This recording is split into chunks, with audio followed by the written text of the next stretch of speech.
Allora, volevo tirare su un po' dei morali il nostro direttore Luigi Baccialli, perché avete sentito veramente cosa è successo ieri al nostro direttore, e veramente non sai chi incontri, che persone sono, guardate veramente, anche perché conoscendolo sembra difficile pensare che si sia rivolto in malo modo, che sia stato aggressivo il nostro direttore. Il problema è che dietro l'angolo c'è chi c'è dietro l'angolo.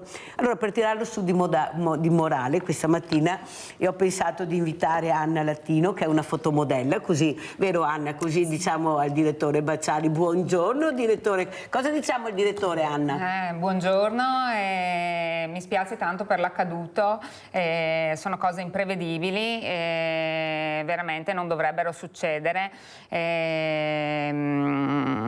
Mi auguro che adesso possa fare un cammino di guarigione per che queste cose non debbono succedere, ecco. Sentiamo anche la dottoressa Valentina Martin, vicepresidente Vulvus Veneto. Dottoressa, come salutiamo il direttore Baccialli? Buongiorno direttore, anch'io sono costernata da quanto è successo, sono dei fatti sempre molto spiacevoli, molto brutti, perché la violenza non è mai giustificata.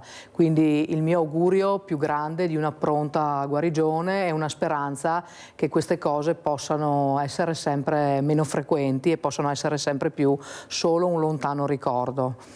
Ci siamo sentiti ieri, direttore, mi raccomando, guarisca presto. Purtroppo il trauma, oltre a quello fisico, c'è quello mentale, perché non è facile dimenticare oppure girarsi dall'altra parte e dire vabbè, è successo, perché penso che la paura sia stata veramente tanta. Ecco, è andata veramente bene, direttore, guardi, perché delle volte basta un niente e veramente non ci sei più, perciò tutto sommato dai direttore ce l'abbiamo fatta, dai, la vogliamo presto qui nei nostri studi, e veramente buona giornata e buon fine settimana.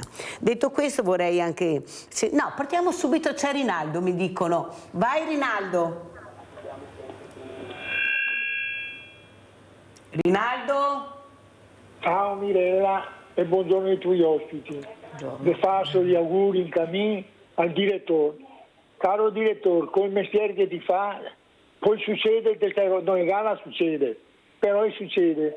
C'è tanta gente che ti vuol bene, mettiti in piedi e continua a fare l'autostrada che è giusta. Che nella vita purtroppo è amare del cretino e sei sempre incinta. E queste robe succede, va avanti a fare l'autostrada e dici mio.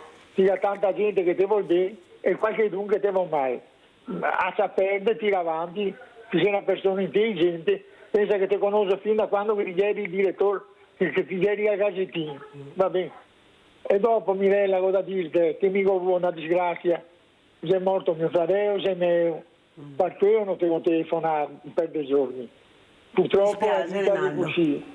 Adesso so devo dire anche alla gente che ha problemi, Genadal, tutte queste storie, chi ne conta, tutte queste cattiverie, ricordatevi che sulla terra non siamo nessuno, comportiamoci bene, vogliamoci bene e vogliamo bene anche agli altri, ti hai capito?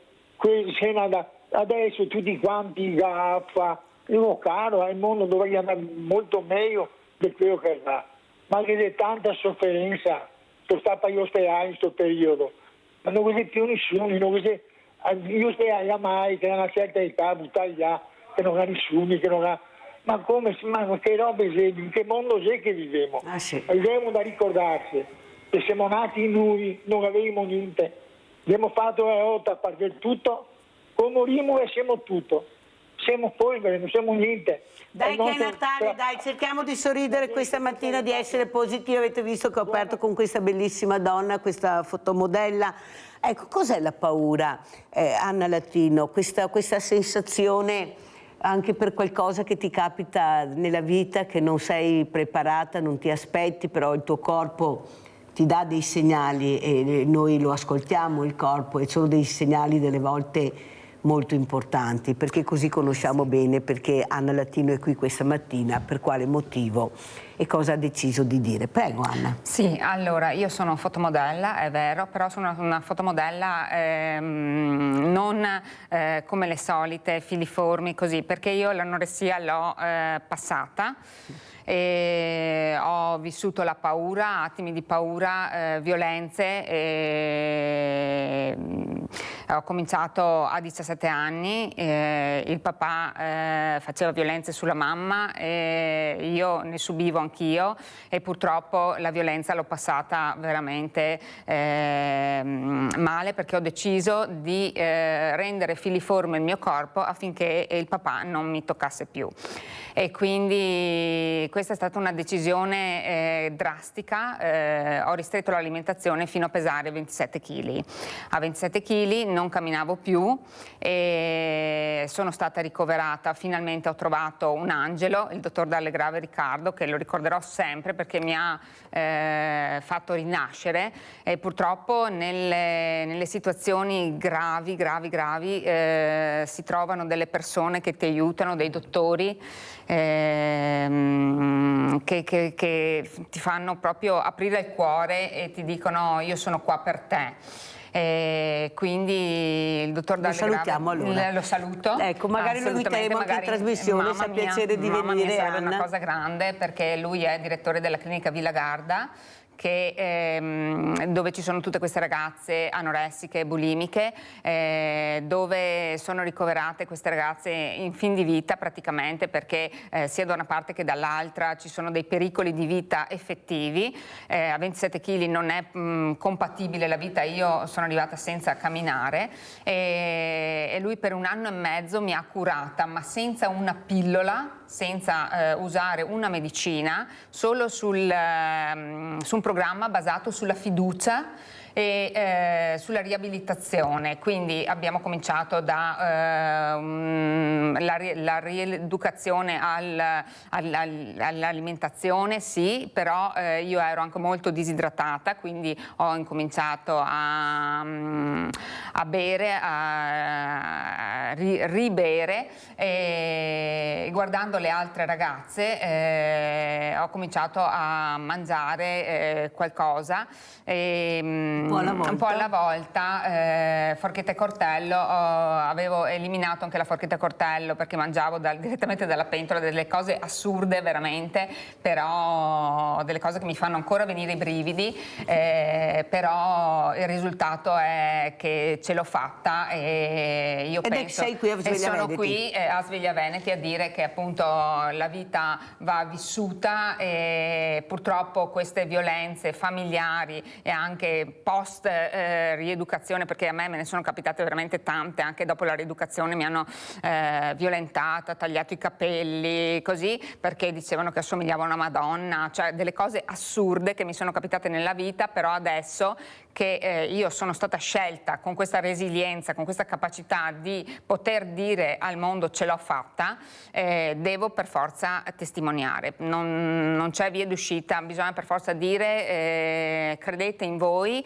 alla prima volta che vi toccano bisogna condannare, bisogna denunciare queste situazioni, e qualcuno troverete che vi darà una mano, e soprattutto le ragazze anoressiche devono essere rinchiuse, diciamo, in questi centri specifici per l'anoressia e la bulimia. Non possono essere sballottate dal ginecologo piuttosto che dal psicologo, piuttosto che da altri psichiatri che magari con la malattia non ci azzeccano nulla, ed essere piene di pillole così, perché ne conosco diverse che purtroppo giacciono in ospedali, che non c'entrano proprio nulla con l'anoressia e la bulimia.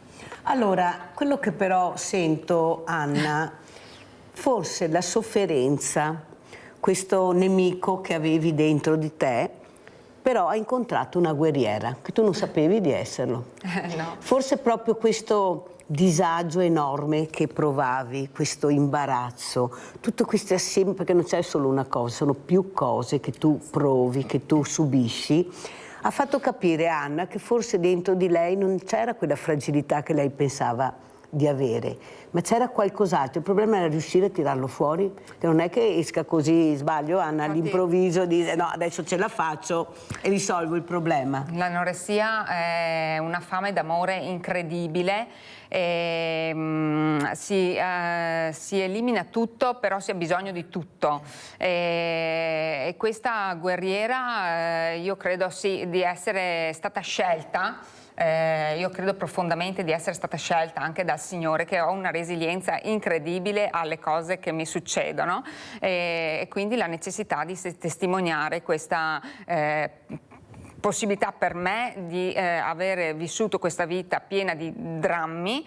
però avercela fatta. Allora, se naturalmente sarai libera, io avrei piacere che tu fossi testimonial a questo bellissimo musical che andrà in onda il 5 di gennaio. Invito tutti perché è gratuito, è entrata libera. Poi lei è di Conegliano, sul testo di Papa Francesco, ecco, dove questi ragazzi giovani, ecco, perché ecco qua l'età che incontra veramente queste paure, queste disgrazie, queste sofferenze, daranno un segnale di pace, autorizzato da Papa Francesco questo musical, perciò ti ringrazio se sarai testimonial, perché penso che stai dicendo una cosa importante, non bisogna più tacere, bisogna avere il coraggio di dire basta e di fermare questi aguzzini, o aguzzine, perché ci sono anche le donne, non sono solo gli uomini, però bisogna dire anche basta. Abbiamo la nostra Sandra da Padova, vai Sandra!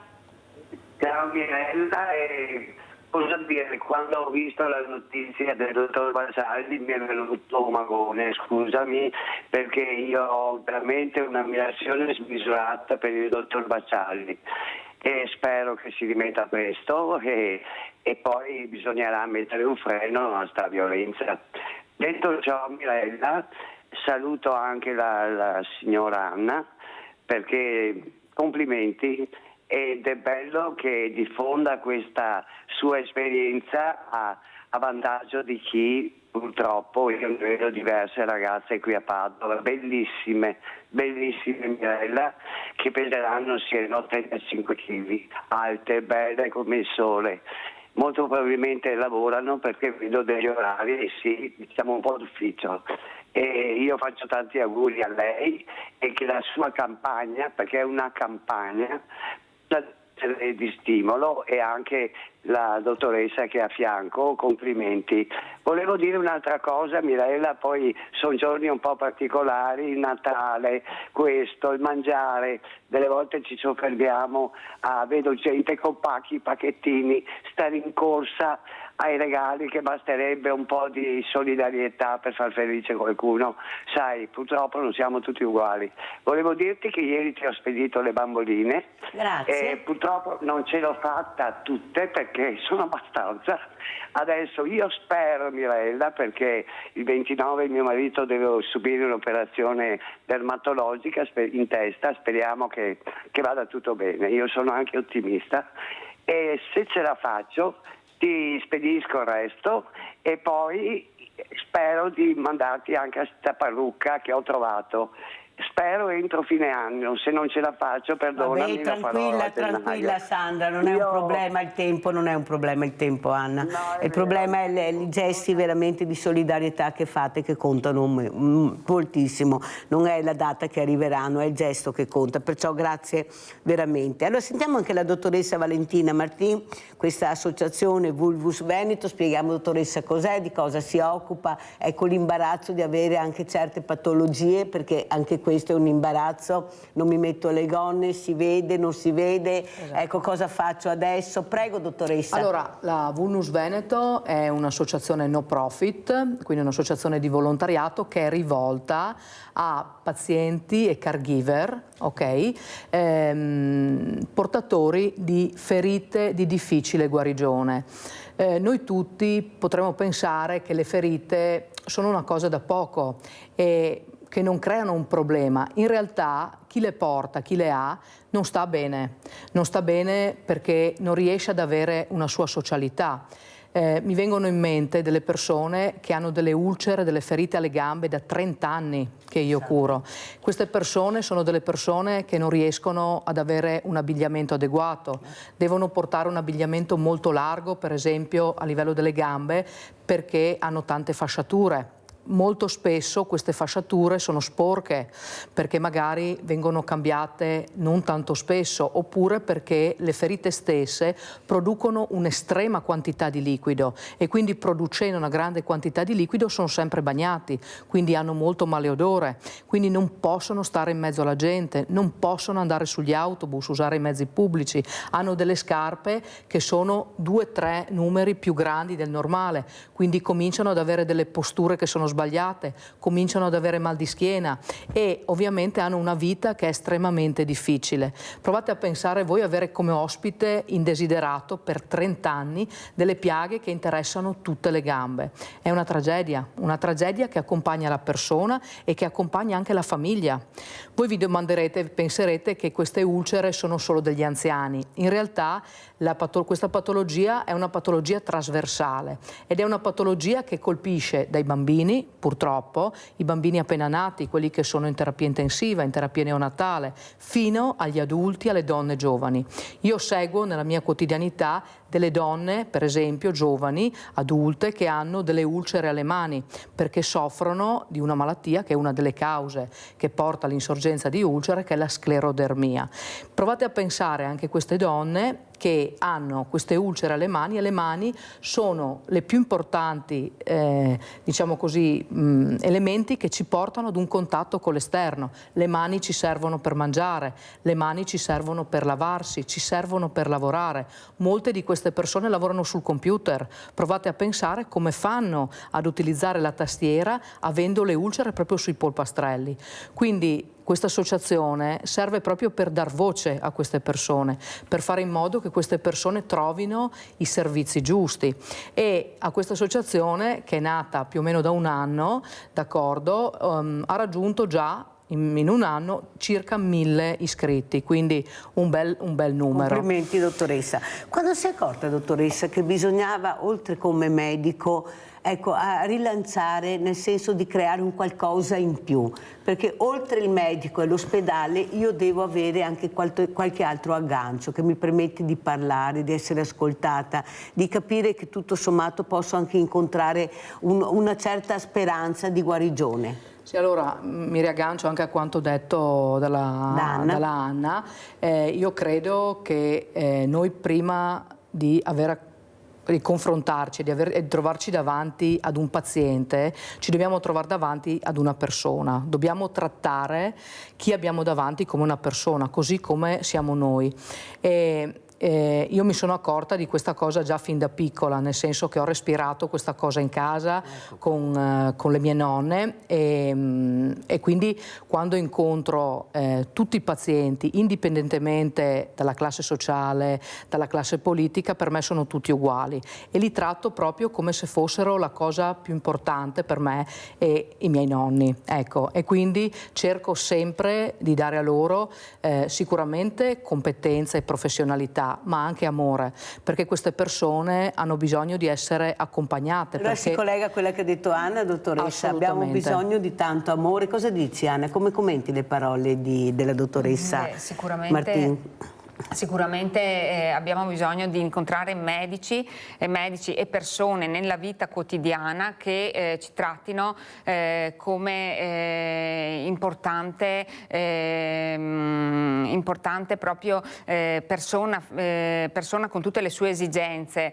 Io ho incontrato questo Angelo, che la prima cosa che ho visto in lui, questi occhi, e io da allora nelle persone guardo gli occhi, che sono proprio lo specchio dell'anima, e quindi quando mi chiedono anche cosa mi piace di un uomo, il viso, il volto, la faccia, le mani, e quindi questo contatto con le persone, anche appunto diceva la dottoressa, le mani sono importantissime, perché io quando saluto una persona le stringo la mano e quindi questo contatto avviene proprio dalla mano. La cosa più importante è la mano, il volto, queste sono la nostra carta d'identità. Allora andiamo a vedere anche questo video, devo correre perché il tempo è tiranno, sembra lungo ma poi è corto. Andiamo a vedere Vulnus Volti e poi lo commentiamo. Vulnus, ferita e diritto violato. Perché parli senza conoscere? Cosa vuoi che sia avere una piaga? Mettila al sole che si asciuga. Perché non prendi un antibiotico? Devi usare un disinfettante. Coprila con il cotone. Hai mai fatto impacchi con acqua e sale? È piccola, non può farti male. La vulnologia è la chiave verso la tua guarigione. Mi sento preso in carico. Non mi fa più male. Esistono dei servizi dedicati. Non mi sento più sola. Mi sento in famiglia. Finalmente non mi sento più diversa. Ho ricominciato a sorridere. Posso finalmente uscire. Vulnus Veneto è condivisione e socialità. Vulnus Veneto è informazione. Vulnus Veneto abbatte le barriere della fragilità. Vulnus Veneto ti accoglie, ti accompagna, dà voce anche a te.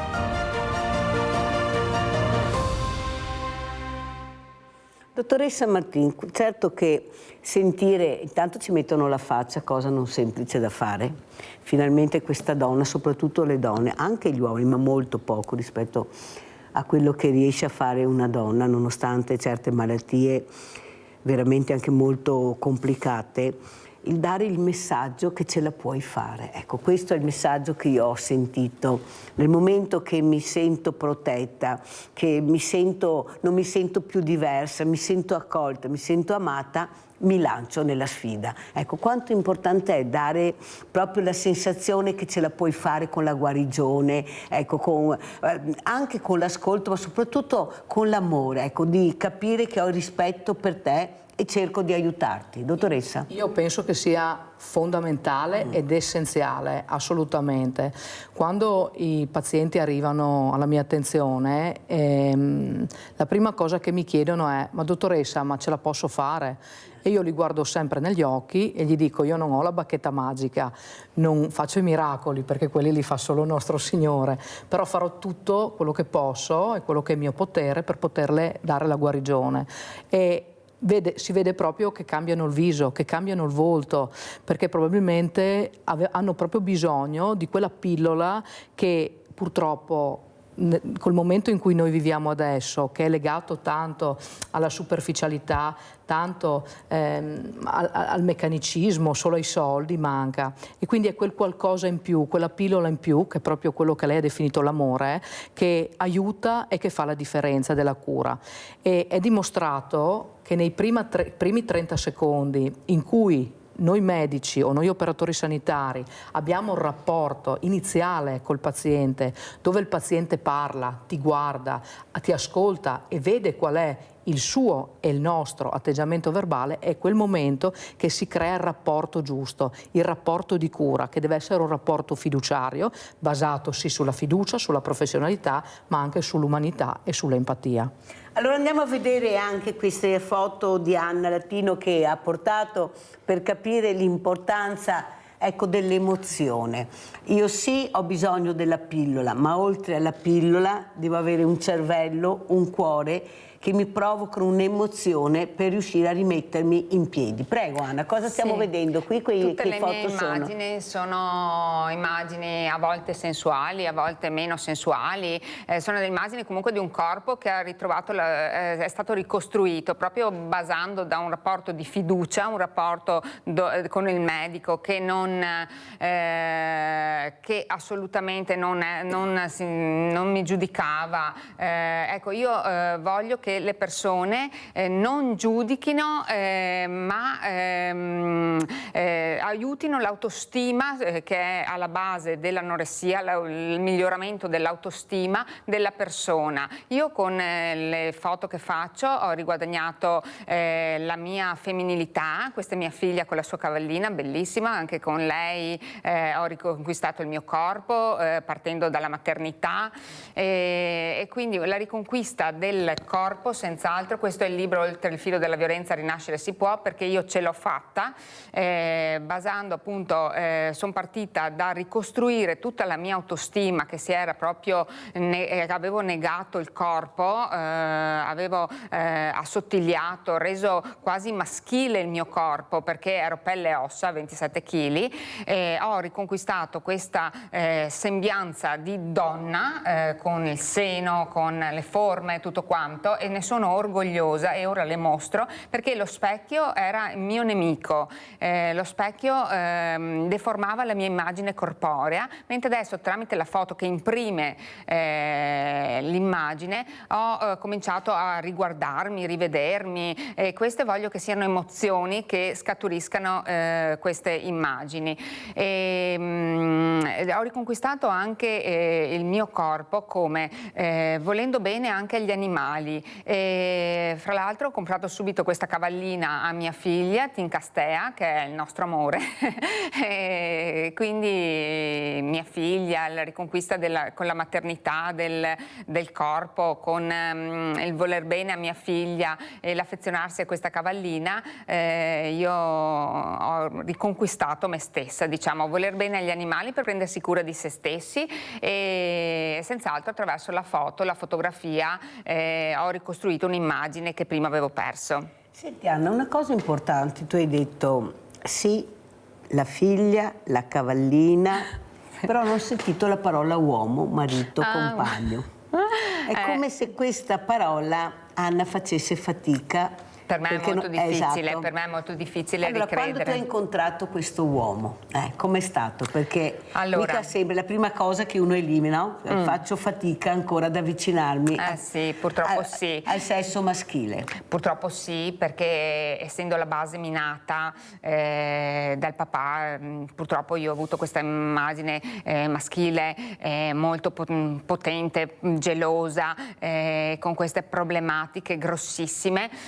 Mi ha portato un po' a minare la base uomini. Poi ho incontrato tutti questi persone cattive con me, nel senso che purtroppo hanno annullato ancora di più la mia femminilità, tagliandomi i capelli, dicendo che ero una madonna, così. Però, come vedete, adesso ho riconquistato la mia femminilità, però ancora la parola uomo. Ho degli amici molto, sono grata a molti amici, così. Il medico, però, ad esempio? Il medico, anche amici al di fuori, fotografi, così, però ho difficoltà veramente a fidarmi di un'altra persona perché ne ho vissute troppe, e comunque sto bene da sola finché non mi dà questa persona un valore aggiunto alla mia situazione. Non può questa persona darmi altri problematiche già ne ho vissute, però mi do agli altri, ecco, mi do agli altri con questa testimonianza. Stasera sono alla Lilt di Treviso per introdurre una canzone di Quarto Profilo, Vivere il tuo tempo, e quindi parlare ancora di anoressia, sensibilizzare ancora per questa problematica, queste dipendenze, che anoressia può significare dipendenze da qualsiasi cosa, tipo droga, oppure tipo lassativi, tipo iperattività o altre cose così, oltre che all'alimentazione. E quindi sensibilizzare, quindi donarmi agli altri senza scopo di lucro. Questa è una cosa questo bella era quello che dovrai fare il 5, visto che ci saranno tutti questi ragazzi e ragazze, perché là è il nocciolo duro. Da quando inizi veramente a capire che questo corpo si sta trasformando, che stai diventando donna, che ti dà questi segnali importanti, è là che qualcuno ti deve tendere la mano e accompagnarti. Non è un percorso facile, perché c'è un cambiamento, vero dottoressa? C'è un cambiamento veramente importante sia a livello psicologico, questa bambina che diventa donna a 10 anni, cioè vi rendete conto? Ecco, può veramente far nascere un figlio, questo corpo che all'improvviso è come un fiore che si apre e poi troviamo sti disgraziati, come ha detto, ma una roba allucinante, perché ce ne sono tantissimi ancora, guardate che veramente, ma al di sopra di ogni sospetto, quello è il problema, Dr. Jekyll e Mr. Hyde, che li troviamo. Cosa dice dopo? Aspetti dottoressa, perché abbiamo Giusy da Dosson, vai Giusy. Ciao Mirella, buongiorno ai tuoi ospiti. Intanto faccio i complimenti alla dottoressa Martini perché è da anni che la vediamo anche qui in televisione, l'ho vista anche in casa di riposo a Casale, che sono andata a trovare una persona. E poi volevo chiedere, dottoressa Martini, per venire da lei, dov'è che si chiama per un appuntamento? Perché non ho piaghe, ma ho i pezzi del collo dei piedi, tinta ruggine. Ho capito. Allora per venire da me... No, allora glielo do io dopo l'appuntamento, che così facciamo, glielo giro io, perché qua in televisione è sempre meglio andare coi piedi di piombo, poi ti chiamo io, Giusy, ti do... Ecco, sì, c'è anche un sito che può andare Giusy, vero? Certo, il sito è www.vulnusveneto.it. Questo è il sito proprio specifico dell'associazione, dove potete trovare anche dei tutorial che sono proprio dedicati anche a queste problematiche, quindi dei piccoli video. L'abbiamo diviso in maniera semplice, di maniera che sia immediato, si clicca sopra dove c'è scritto piede. Lei è anche brava, poi Giusy con queste cose. E quindi si va a vedere quello che serve, c'è l'aspetto sull'alimentazione, sui piedi, sulle calzature, sulle calze e quello che insomma che serve. Dottoressa Martini, può essere un caso come quello di Anna Latino che scateni nell'organismo anche queste patologie che lei sta spiegando, questo stress che all'improvviso ti viene l'eczema, ti vengono tante cose, può essere anche lo stress? Certamente sì, perché comunque l'alimentazione è alla base di tutte le malattie e delle ulcere in particolare. Perché? Perché chi ha ulcere, chi ha le ferite che non guariscono, molto spesso non mangia in maniera adeguata. Ci sono delle persone che sono obese, che pur essendo obese non mangiano bene. Diciamo che per far sì, lo dico in maniera semplice, che la pelle venga ricostruita ci servono le proteine che sono i mattoncini della nostra pelle, che devono rendere la nostra pelle più elastica e favorire la nostra guarigione.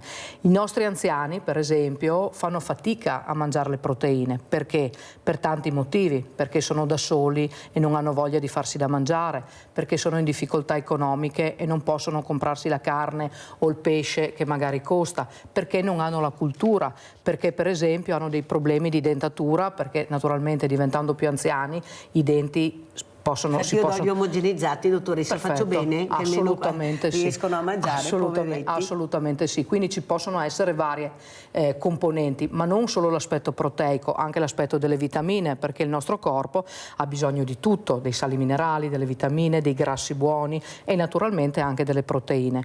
Quindi è assolutamente fondamentale l'alimentazione, e la malnutrizione, è sottostimata rispetto a quello di cui se ne parla, e tantissime persone ne sono affette e non sanno di averlo. Chi è malnutrito ha meno ossigeno nei tessuti, quindi avendo meno ossigeno ha meno benzina, ha meno forza, e quindi anche la guarigione è più difficile. Senta, dottoressa, non so se lei ha sentito questo servizio che hanno fatto su un'importante trasmissione dove purtroppo in circolazione c'è la carne putrefatta, non so se è stata ritirata del tutto, carne che aveva 3-4 anni di scadenza, scongelata, ricongelata, rimesso le etichette. Cioè, ci rendiamo conto cosa ingeriamo senza saperlo, dottor? Tra la plastica, adesso abbiamo sentito, ma i controlli dove sono? In Italia si mangia sano, il cibo è super controllato, e poi sentiamo queste cose. Hanno detto anche dei marchi molto importanti, abbiamo sentito che hanno trovato questa carne su queste...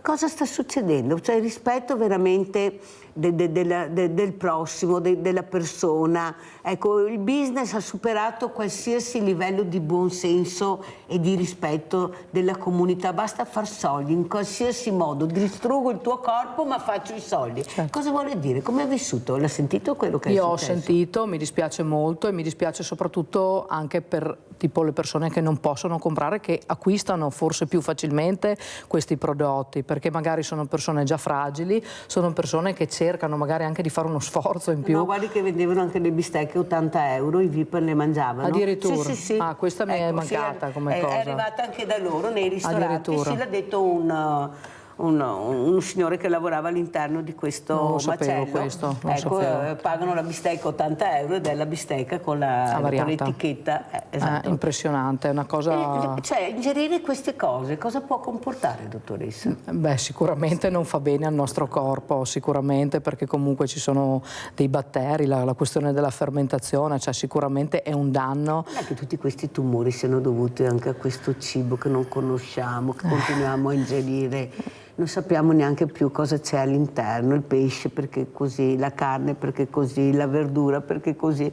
Cioè io veramente, Anna, cosa vuoi dire? Ecco, cos'è l'alimentazione per te? Un'alimentazione sana? Cos'è il sano nel 2025? Perché vorrei anche capire cos'è il sano. L'alimentazione sana per me è differenziare un po' proteine, lipidi e non aver paura di nulla, perché le anoressiche molto spesso hanno paura di un cibo fobico. Per esempio io rinuncio al latte e al pesce. Perché?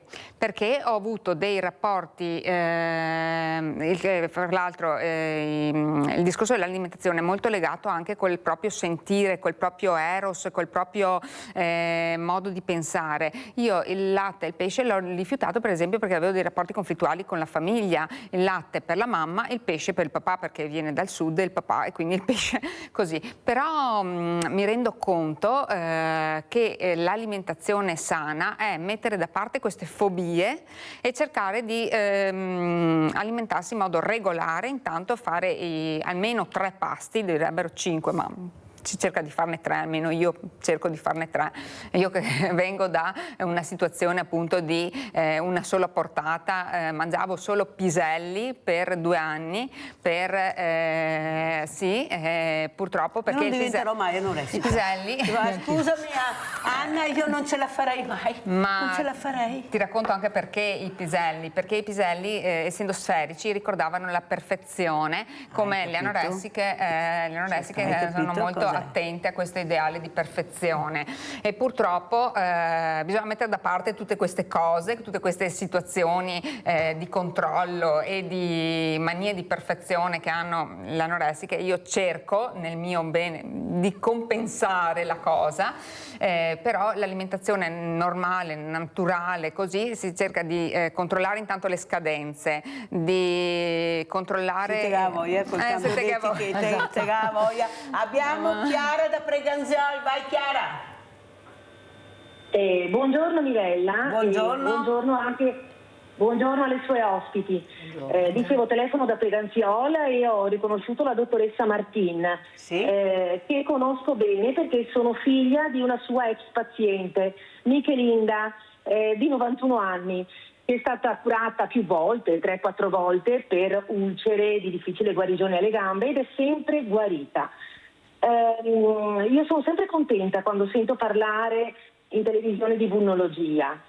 Ho avuto modo, dicevo, di conoscere la dottoressa Martina nel suo ambulatorio perché accompagnavo la mamma e la accompagnavo sempre volentieri perché soprattutto respiravo l'accoglienza, l'amore, la passione verso tutti i pazienti, non soltanto da parte della dottoressa, ma di tutto il suo staff, di tutta la sua equipe di infermieri che sono molto competenti.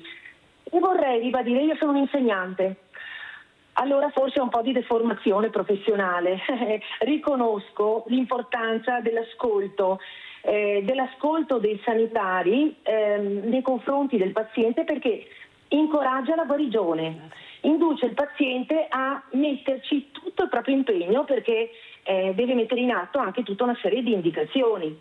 Ecco perché c'è bisogno anche di coinvolgere la famiglia.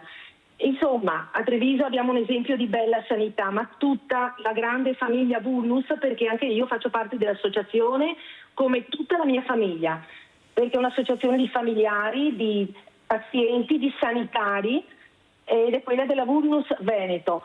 Ho partecipato sempre con grande piacere alle iniziative, alle serate e ribadisco che è importante alzare la voce su questa patologia, sulla patologia delle ulcere di difficile guarigione. Sapere che c'è un servizio dedicato a Treviso, ancora molti pazienti prima di arrivare al servizio percorrono strade lunghe, si perdono in lungaggini. Per questo è importante che esista un'associazione, una Onlus, ecco, che fa informazione. Grazie Chiara, devo chiudere perché devo andare assolutamente in pubblicità perché ho straforato. Grazie Chiara della telefonata, penso abbia fatto piacere anche alla dottoressa, anche a voi a casa. Pubblicità.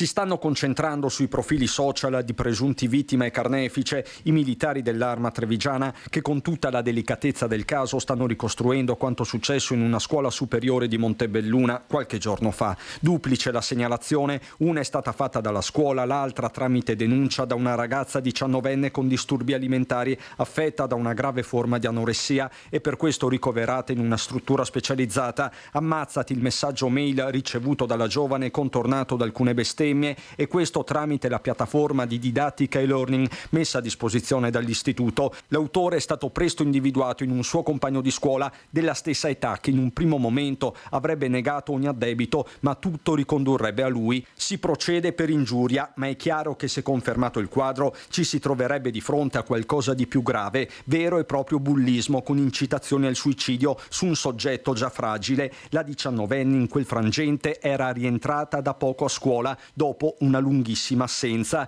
I carabinieri, analizzando i profili social e sentendo dei testimoni, stanno capendo se si tratti di un fatto singolo o se fosse stato preceduto da altri episodi simili di scherno e body shaming. Intanto il primo cittadino abbraccia la ragazza. È un fatto certamente molto grave. Mi sento in dovere, insomma, di portare la solidarietà mia, di tutta l'amministrazione, di tutta la città di Montebelluna a questa ragazza, chiedendo che non si faccia influenzare da un deficiente che si permette di insultare in modo così crudele la sua persona. Bordin che si rivolge anche al presunto bullo e lo fa con toni durissimi. Vorrei chiedere anche a questo soggetto, ma cosa pensi di aver guadagnato in tutto ciò? Un secondo di celebrità secondo te? Cioè, veramente credo che il rispetto delle persone sia sempre e comunque dovuto. Ripeto, una solidarietà totale alla ragazza, se per caso avesse bisogno di fare due parole anche con noi, insomma le porte sono aperte soprattutto per queste problematiche.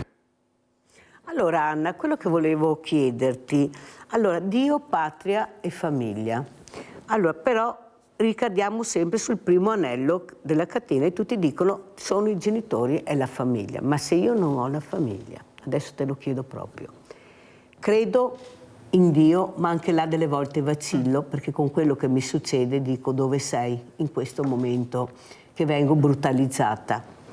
Patria, magari vengo da un'altra realtà, chi è che mi deve tendere la mano? Dove vado io da sola a capire che forse c'è qualcuno che mi ascolti? C'è secondo te questo approccio adesso, sto parlando adesso, di capire che forse ci sono delle situazioni dove io posso essere ascoltata, posso essere capita, che non è la famiglia, perché non ce l'ho, non è la scuola, perché non mi sento a mio agio, non tutte le scuole o i dirigenti capiscono questo. Io non devo essere fortunato, è che devo avere il diritto di avere quello che mi aspetta, che è il rispetto di me stessa. Secondo te ci siamo con tutte le associazioni che sono nate, con tutti questi telefoni, questi centri di ascolto, oppure secondo te siamo ancora molto lontani?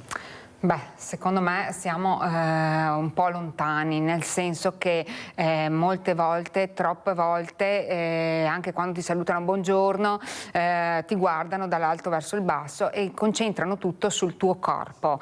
Io molte volte mi sono sentita entrare in banca, perché adesso lavoro come impiegata di banca, gente che mi dice buongiorno, auguri, e le dico auguri perché? Ma non vede che è incinta? Ma sinceramente dico no, ho un po' di pancia, ma tutto lì, però incentrano tutto sull'attenzione del corpo. E come è successo purtroppo a questa ragazza, molto probabilmente l'anoressia l'ha resa scheletrica e quindi dallo scheletro si è passata a questa ingiuria gravissima, poi fra l'altro ammazzati, perché veramente le persone anoressiche rasentano la morte, ma ancora di più io sostengo che una persona bulimica che che è invisibile agli occhi degli altri, che quindi è normopeso, rischia molto di più, adesso qua io mi dico delle cose, perché ha uno squilibrio elettrolitico nel vomitare, nel mangiare e vomitare, che anche se è invisibile agli altri la sua problematica, rasenta molto di più la morte di un'anoressica che ha un peso esiguo, perché il corpo tende a resistere al peso infimo. Fino a un certo punto è sempre così, prendetela con le pinze. Campi di concentramento sono una testimonianza. Però la bulimia è una cosa ancora più grave. Io non ho sofferto di bulimia, ma ho visto mie compagne morire di bulimia per un attacco di vomito. E quindi quello non si vedeva, per esempio, all'occhio umano, non si vedeva un normopeso o peso un po' eccessivo, così. Non si vedeva, e quindi la cosa più sottile è che la morte può arrivare proprio all'improvviso, senza che si veda, e questa concentrazione sul corpo da parte delle persone, anche un semplice come stai, ma ti vedo bella, bella cosa vuol dire? Bella cosa vuol dire? Perché un'anoressica bella può dire ah sì, bene, sono ingrassata, e questo continuo incentrarsi sul corpo non va bene, perché una persona va guardata negli occhi, capita e ascoltata. Paola da Campo San Piero, vai Paola. Ciao Mirella, buongiorno anche ai tuoi ospiti. Allora, ho fatto l'esaurimento nervoso, sono stata chiusa 2 anni in casa, praticamente scambiavo il giorno per la notte, e avevo anche anoressia e bulimia. Siamo, come dice il signore, persone, o siamo state, insomma, persone espertissime a vomitare. E incontro anche persone cattive, noiose, personaggi proprio da dimenticare. Per capirci, io solo per questo, per capirci, tipo sei una bella cicciona, che io ero magra. Tutte cose così, da invidie delle donne, quelle cose là, ecco. Perché un conto se, non so, scassare la macchina e vuoi buttarti sotto, te vede una piada, e un conto invece di altre cose. Volevo anche dire che la cosa che è capitata alla ragazza prima di essere uccisa, non mi ricordo adesso il nome, che il fidanzato le aveva rotto l'osso. Non gli era mio fidanzato, ma anche a me è stato rotto un osso della mano. L'unico episodio che non c'entra niente con politica, con altre cose, che delle violenze, sta appunto su queste cose qua, di una persona che me ne ha fatte, ecco, che non siamo fatte le ferro neanche noi altre, ecco. Queste persone qua bisogna, penso che sia più mai che si sta più. Grazie cara Paola, grazie, un abbraccio. Ecco, questo voglio di raccontare, di tirare fuori questi rospi che per troppo tempo, dottoressa, sono rimasti all'interno anche della trasmissione. Ecco, questa famiglia che si apre, che ti coinvolge, che magari ti fa dire cose che non avresti mai immaginato di dire, ecco, e soprattutto l'ascolto che ci deve essere. Prego, dottoressa. Io penso che non bisogna aver paura di parlare, che bisogna esprimere quello che sia dentro, perché se non si esprime anche quello fa male e fa ammalare. Quindi per fortuna oggi ci sono tanti servizi, ci sono tante associazioni, come prima è stato detto, che un tempo non c'erano.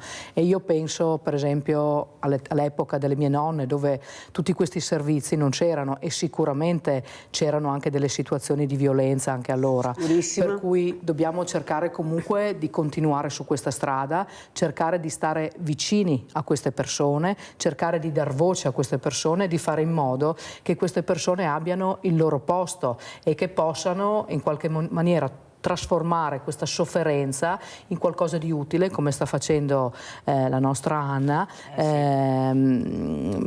per chi ancora non ha il coraggio di farlo. Non abbiate paura, parlate, cercate di esprimere, perché non dovete vergognarvi assolutamente. È importante che dite quello che avete, che chiedete aiuto, perché gli aiuti ci sono.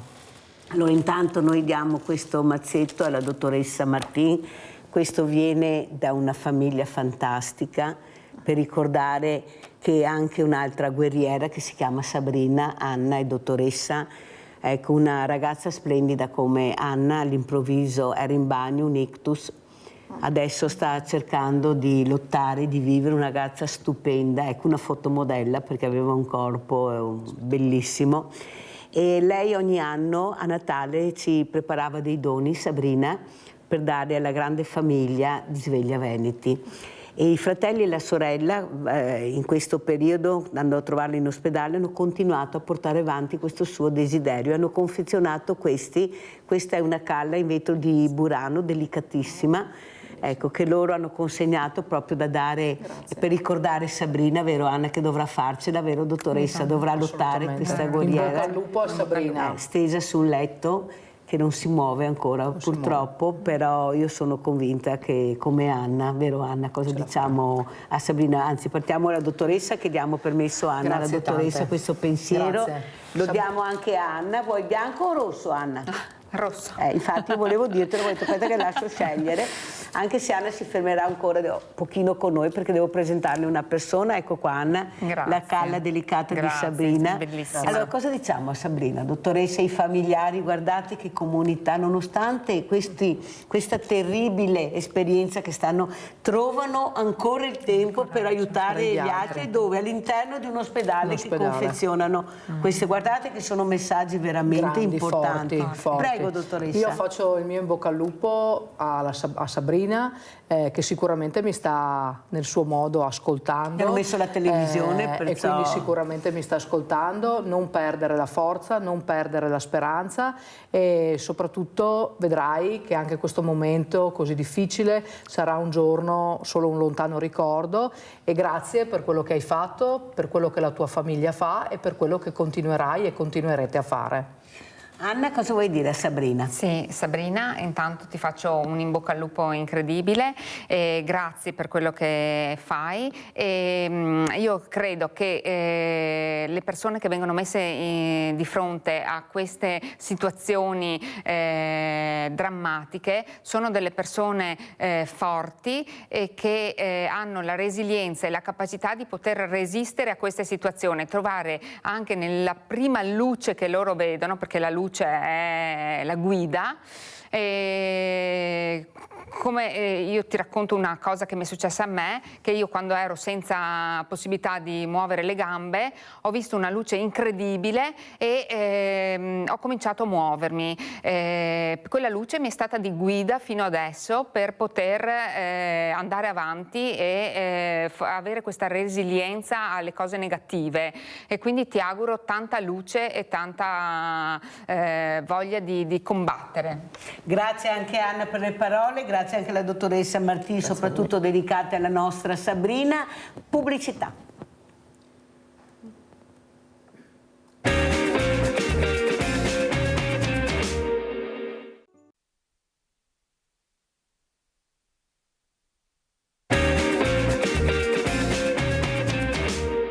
Damiano da Campalto, dopo vi presento un altro graditissimo ospite. Vai Damiano. Intanto buongiorno a tutti. Buongiorno. Va bene? E volevo dire una cosa. Siccome ho sentito di quella signora che ha avuto un ictus, va bene? Allora voglio dirle alla signora Sabrina, stia tranquilla qua, perché questo mi è successo anche a me. Ho avuto una paresi addirittura alla faccia e si è messa a posto. Basta avere, signora, tanta buona volontà, di forza, soprattutto di carattere, perché vedrà che lei starà bene. Glielo dice un angelo, signora. Va bene? Arrivederci. Grazie, grazie caro Damiano, fanno veramente, sono commoventi queste telefonate per far capire che non si è da soli, ma che c'è questa grande famiglia di Sveglia Veneti vicino anche alle fragilità. Saluto e ringrazio Floriano Zambon, Presidente Fondazione Piccola Comunità. Grazie Presidente di essere qui, so che lei conosce Anna Latino, ecco volevo proprio che lei la incontrasse perché sono due situazioni molto particolari, nel senso che c'è la politica, l'amministratore e la fragilità. Ecco, queste fragilità che dove si rivolgono? Al sindaco, è l'unico forse rimasto che ancora cerca di dare delle risposte, almeno fino adesso non so, vedremo in regione, vedremo in provincia, per si capisse cosa sono le province, dove sono, come funzionano, la regione come partirà, con chi, se ci sarà questa volontà di ascoltare queste fragilità. Ormai il percorso è tratto, basta solo che mettano in pratica poche parole ma più concretezza. Cosa dice, Presidente? Com'è la situazione? Lei poi rappresenta una fragilità importante che è la piccola comunità, prego. Beh, diciamo che ecco, le sfide per quanto riguarda queste criticità che ci sono nella società sono tante, sono cambiate anche le modalità e sono cambiati i tipi di utenza che si rivolge alle nostre comunità, nel caso nostro della dipendenza in senso generale e della tossicodipendenza in maniera particolare. Io ho guardato con molta attenzione i ragionamenti che si sono fatti in campagna elettorale e ho percepito, e questo depone a favore di una prospettiva positiva, il fatto che si sia voluto dare valore ai servizi sociali. Io spero che non sia soltanto una facciata, una formalità, ma diventi una sostanza. La sostanza mi pare si sia dimostrata anche con una divisione di compiti tra la parte sanitaria e la parte sociale, perché sul territorio c'è bisogno di presenza di assistenza sociale, ma assistenza sociale quella vera, non 360 gradi. E non formale, non solo burocratica. In questi anni si parlava prima, citavi giustamente Mirella la questione delle province, delle regioni. Secondo me sono stati fatti grandi pasticci, perché la soppressione, che di fatto non c'è stata, perché allora, se fosse stata fatta la soppressione delle province avrebbe avuto un senso in una riorganizzazione complessiva. In realtà si è creato un ibrido che ha soltanto determinato, secondo me, una indeterminatezza negli impegni che gli enti si devono assumere rispetto a certe problematiche, ivi compreso al tema del sociale. Io adesso divago sicuramente, ma tra tante nefandezze che aveva fatto Monti, e ne aveva fatte tante di buone ma tante anche di non buone, una era giusta: le province dovevano continuare ad esistere a condizione che avessero 500.000 abitanti e 3.000 km². Anche Treviso non sarebbe esistita, avrebbe dovuto recuperare un po' di territorio per avere i requisiti. Se parlassimo di enti di una certa dimensione e enti omogenei, probabilmente ci sarebbe un approccio anche più corretto rispetto alla distribuzione delle risorse e anche alla modalità di diffusione dei servizi. E invece ci sono province che hanno 50.000 abitanti che non si giustificano, sono province che sono grandi come le regioni. In questa confusione generale ovviamente ognuno trova la giustificazione poi per fare poco o niente. Io spero che anche questa novità dell'assessorato ai servizi sociali che è stata istituita vada in questa direzione, si cominci a dare valore alle ATS, che è l'ambito territoriale dei servizi sociali, che in Veneto è decollato molto tardi rispetto a altre regioni d'Italia. Non si sa ancora come funzioni, Esatto. Ho avuto la responsabile dei servizi sociali regionali. Quello che dico, siamo abbastanza in ritardo rispetto a altre realtà e io penso che questi spazi qua vadano recuperati in termini temporali per dare risposte a chi ha bisogno. Perché le emergenze ci sono, noi abbiamo 3 case ormai, stiamo cercando di aprire la 4ª, abbiamo circa una 90 di utenti e devo dire che sono sicuramente risposte importantissime rispetto alle esigenze del territorio e delle famiglie.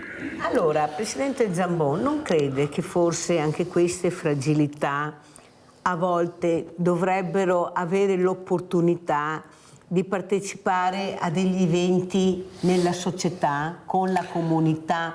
Perché delle volte, non so, dopo vorrei sentire anche Anna, penso che sia all'interno si facciano tante cose, perché in effetti ci sono realtà che fanno tantissimo, però questo aprire alla comunità la fragilità, il disagio, perché dobbiamo sempre vedere queste persone come diversi e noi invece come persone che tutti quanti noi dobbiamo aiutare, dobbiamo reinserire nella società?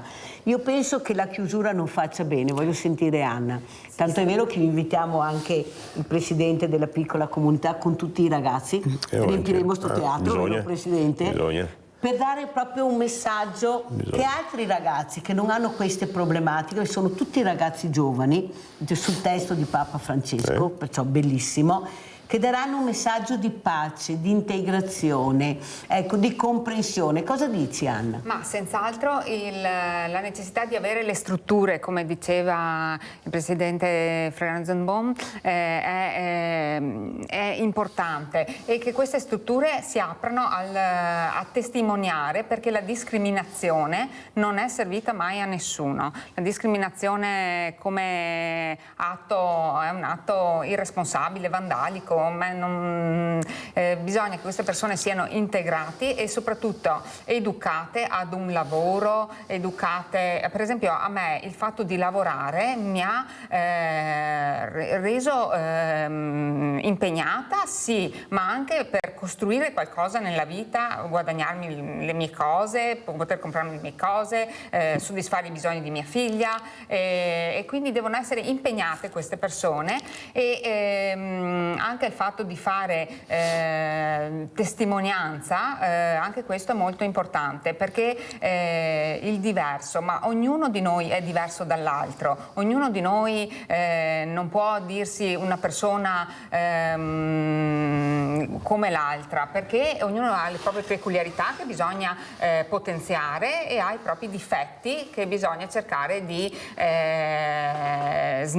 smorzare un po' così, perché nemmeno la luna è perfetta, ha i suoi crateri, e quindi diventa anche bisogna buia delle volte, si divide per metà, perché magari un po' di più. E difatti questo ideale di perfezione direi che si può anche accantonare. Perciò sei d'accordo con la mia idea, quella di aprire, senz'altro, ecco, ma il fine settimana, durante la settimana andiamo a teatro, andiamo, perché io sono convinta, se no non ce la faremo mai, li chiameremo sempre diversi, disabili, handicapati, cioè di tutti i nomi, invece di chiamarli per nome. Noi dobbiamo iniziare a chiamare per nome e giudicarli come persona. Se sei bravo, che ti comporti bene, che hai capito di aver sbagliato, ecco, facciamo assieme il percorso. Rieducarli. Invece, Presidente, io vedo, ieri avevo anche il Presidente della Confartigianato Romanello di Treviso, e qua abbiamo posto proprio questo tema, il mondo dei diversamente agili, perché non vengono assunti dalle aziende.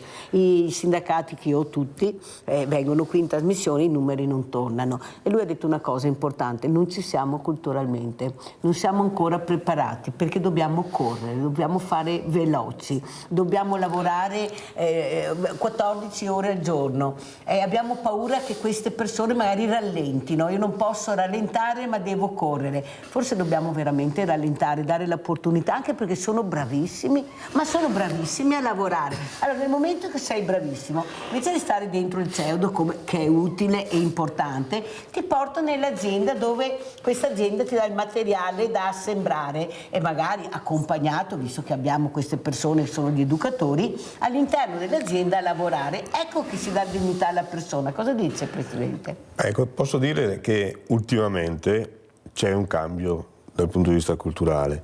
Ho percepito, e lo vedo, dalle aziende che approcciano anche i nostri ospiti. I nostri hanno delle patologie, se posso definirle così, o comunque delle fragilità che magari non sono quelle a cui fanno riferimento altre situazioni. Non voglio citare altre organizzazioni che si occupano di patologie particolari, però ho notato ultimamente che ci sono parecchi imprenditori che vengono loro a cercare. Forse perché il mercato della manodopera in questo momento soffre, e quindi è difficile anche trovare personale, quindi c'è una questione di necessità delle aziende. Però io penso che ci sia anche, nei cambi generazionali che ci sono stati, un salto di qualità nella sensibilità. Per quanto ci riguarda, noi il nostro obiettivo è quello dell'inserimento in società, che passa inevitabilmente in un inserimento lavorativo, perché l'inserimento lavorativo sistematicamente garantisce anche l'autonomia economica che ti consente di rimanere in società, perché bisogna mettere in atto sicuramente una serie di protezioni per fare in modo che questa gente possa effettivamente tornare, ma bisogna cercare di fare anche in modo che questi tutti in generale, riescano con le proprie gambe a camminare, perché altrimenti non abbiamo raggiunto completamente il nostro obiettivo. Però, Presidente, io ho avuto una donna di 40 anni, scrittrice, sta scrivendo un libro bellissimo, speriamo che l'abbia terminato, così ecco, lo presenteremo qui a Sveglia Veneti, e ha detto una cosa importante, ha detto: sì Mirella, io lavoro, lo dico anche a Anna, certo che ho un lavoro, ma non faccio carriera, non mi lasciano andare avanti, sono relegata là. Su questo io sono convinta che ce la potrei fare, che potrei migliorare, che potrei progredire, ma non mi viene lasciato fare. Ma allora cosa dobbiamo fare? Chi dobbiamo dirlo, Presidente? Lei è stato un politico anche di lungo corso, sa l'importanza dell'ascolto, dare l'opportunità di avere una vita normale alle fragilità. Prego. No, in questo caso però io ho fatto anche 43 anni di servizio in azienda privata e posso assicurare che dipende dai contesti in cui ci si trova. Ci sono aziende effettivamente rigide, nelle quali le dinamiche sono complesse e portano a risultati come questi, invece ci sono aziende che riescono ad andare oltre nell'ambito dell'organizzazione umana che hanno, e riescono a valorizzare i talenti, e siamo sempre là, no?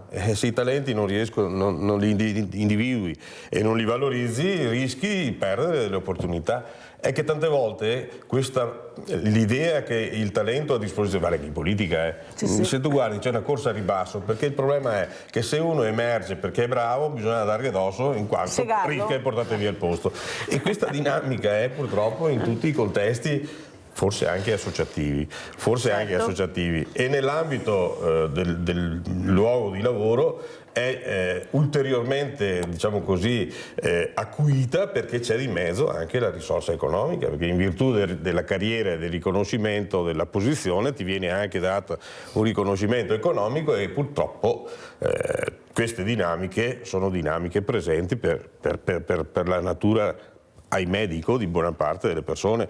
Questo è un problema culturale, un problema che va oltre anche, diciamo, l'aspetto istintivo che appartiene ad ognuno di noi, e questo si supera soltanto con la maturazione, con la consapevolezza che abbiamo le persone più disagiate o più fragili, che sono comunque delle risorse, perché altrimenti torneremo a ragionare come Sparta e Atene, ma meglio che non ci mettiamo, insomma, ecco. Anche perché abbiamo paura del diverso, non abbiamo il coraggio di guardarlo negli occhi, anche come dice Anna, magari lo squadriamo da testa ai piedi, lui vede e cambiamo strada, perché abbiamo anche paura di salutarlo, di incontrarlo, poi troviamo, come è successo al nostro direttore Bacciani, mi dicono dalla regia che tutti vogliono sapere, riceviamo telefonate che non sono in linea naturalmente, per chiedere come sta il nostro direttore. Si sta riprendendo un po' alla volta, certo che il trauma psicologico penso sia più forte del trauma cranico che ha avuto, però penso che sia stata una cosa veramente un in bocca al lupo grande al nostro direttore, perché arrivano telefonate per chiedere come sta. Capite che siamo veramente una grande famiglia. Allora andiamo anche a vedere cosa è successo, soprattutto con questo terrorista, questo caso dei 15enni in Parlamento. Andiamo a sentire, poi sentiamo Floriano Zambon e sentiamo anche Anna Latino.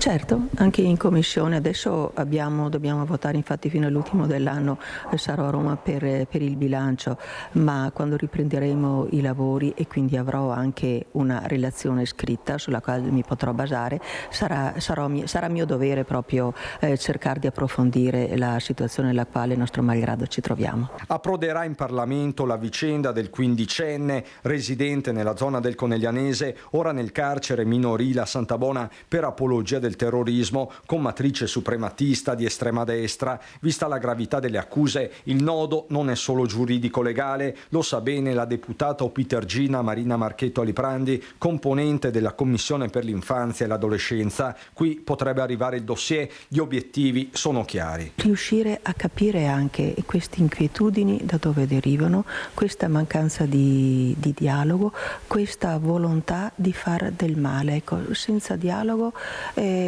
esternare il proprio magari malessere nella lotta, nel far del male agli altri, ecco, una provocazione purtroppo disastrosa e disastrante per la collettività e per i ragazzi, io penso, che sono non il nostro futuro, sono il nostro presente. Chi conosce il quindicenne, giovane liceale, bravo a scuola, è allibito. Non c'erano segnali evidenti di tale radicalizzazione, solo una cosa sembra certa, ovvero che il ragazzo si stesse progressivamente isolando da amici e conoscenti. Spesso era visto solo in compagnia del suo cane, solitudine che forse ha agevolato le sue convinzioni e i suoi piani, compreso quello di assemblare in casa armi e ordigni, e questo in una spirale fatta di odio xenofobo e antisemita. L'indagine è delicatissima, se tacio i contatti social del ragazzo non si esclude una rete più diffusa. Sarà mia cura raccordarmi anche con la questore per capire maggiormente e cercare di arginare la situazione se c'è questa rete. Io auspico che in tempi brevissimi si riesca ad arrivare anche a capire la formazione, e non vorrei anche che ci fosse poi una estremizzazione mediatica, perché l'emulazione poi porta a disagi maggiori, ecco, quindi da parte mia il massimo impegno per riuscire a capire a che punto, in che situazione ci troviamo.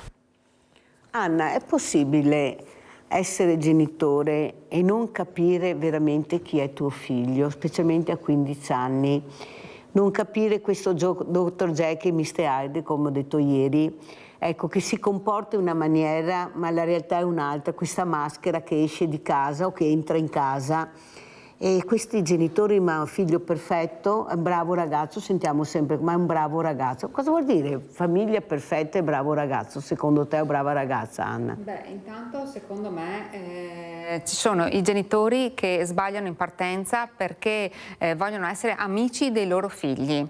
Ecco, come diceva anche la dottoressa Abruzzone, amici no, ci va il rispetto, ci va il controllo quando ci vuole e il dialogo. Il dialogo adesso si è perso perché con questi telefonini non si ha più il dialogo diretto con le persone, tutto viene svilito dai messaggi che racchiudono emozioni, che racchiudono mondi, che ti mettono in contatto anche con gente di altre nazionalità e di altre culture, e quindi è una cosa che ti sfugge dalle mani, è una cosa che è solo tramite il dialogo con la propria figlia e il proprio figlio si può capire chi si ha di fronte. E come ripeto, guardare negli occhi, per esempio anche mia figlia vuole uscire, vuole andare in discoteca, legittimo, benissimo, va bene, però io ti prendo, ti accompagno e ti prendo e ti riporto, mi rendo conto di che cosa c'è nella discoteca, ma non per demonizzare la discoteca. Una volta al tempo mio dicevo, andavo in discoteca, mia mamma e mio papà mi dicevano assolutamente no. Assolutamente no, ma non è dal proibire che si insegna qualcosa ai propri figli, è dal dire ok, vedi che io ci sono sempre e voglio capire che cosa stai frequentando, che cosa stai prendendo. Oltre alle 1000 raccomandazioni che io per esempio faccio a mia figlia, mi voglio rendere conto di quello che c'è all'interno della discoteca. Ogni tanto vado anch'io, ma non proprio per demonizzare la discoteca, ma per rendermi conto dell'ambiente che frequenta anche la figlia, e quindi ovviamente la famiglia perfetta non c'è, però si cerca sempre di tenere non una simpatia, non un rapporto di amicizia con i propri figli, ma di dialogo, quello sì, profondo però. Abbiamo Graziano da Marcon. Ciao Graziano. Ciao Mirella. Scusa, posso dirti una cosa? Sì. Prego. Allora, posso dirti una cosa? Sì. Il dottor Barciali, anche qui quando era a Venezia, su una calle, grosso modo la stessa persona, è successo anche qui a Venezia, in campo San Maurizio, da quelle parti là. Ma a Barciali è già successo? A Barciali è successo? Sì, sì. Anche a Venezia? Sì, c'era scritto sul Gazzettino, mi sembra. Ecco, con Giorgio Lauro, che era il direttore. Ecco. Un po' di anni fa. Allora, grazie Graziano, grazie della telefonata, salutiamo ancora il direttore, ma soprattutto continuiamo anche questo discorso molto importante che riguarda la famiglia. La famiglia, io parlo tante volte con questi ragazzi e la separazione è devastante, quasi sempre. Pensa, lo dico sia al presidente Zambon che a Anna Latino, che più di qualcuno mi ha detto preferivo le liti in casa piuttosto che la separazione. Questa è una cosa veramente assurda, ma per capire quanto è importante la famiglia per un ragazzo, Presidente. Pensate che io qui ho avuto degli studenti durante le settimane e ho fatto un test, ho detto le 3 cose più importanti per voi quali sono. Loro non si conoscevano, sono venuti in diverse date. Primo posto, cosa hanno messo secondo te, Anna? Beh, senz'altro la famiglia è la base su cui si costruisce tutto. Ma penso che il secondo? No. Primo posto? Ma io penso che sia così, è diciamo, l'espressione più basilare della società. Siete gli unici, perché gli insegnanti che avevo con loro pensavano che mettessero chissà cosa. Allora, primo posto famiglia, secondo posto Anna? Secondo posto, mi sa che è tutto il contrario della famiglia, adesso dico una cosa così, non è prevista, tutto il contrario della famiglia, gli amici. Sì, cosa mettono loro? Gli amici, ma non sono gli amici che l'amico reale intendo. Io non ritengo purtroppo che siamo anche un po' oltre da questo punto di vista. Secondo cosa mettiamo allora, Presidente? Sì, gli amici, ma legati alla rete. Secondo posto la scuola. Pensate voi. Bene. La scuola, perché è loro dove si incontrano, dove socializzano. E terzo posto, siete arrivati vicinissimo, l'amicizia. Pensate, guardate che veramente sono rimasti anche i loro insegnanti, non immaginavo, pensavano una nuova tecnologia, perché siccome con la robotica, famiglia, scuola e amicizia, guardate che sono veri. Presidente, cosa dice? Perché non è che l'ho fatto con uno, l'ho fatto con 2 o 3 scuole, ho detto, ma sembra come se fossero parlati, invece non si conoscevano neppure. Prego, Presidente.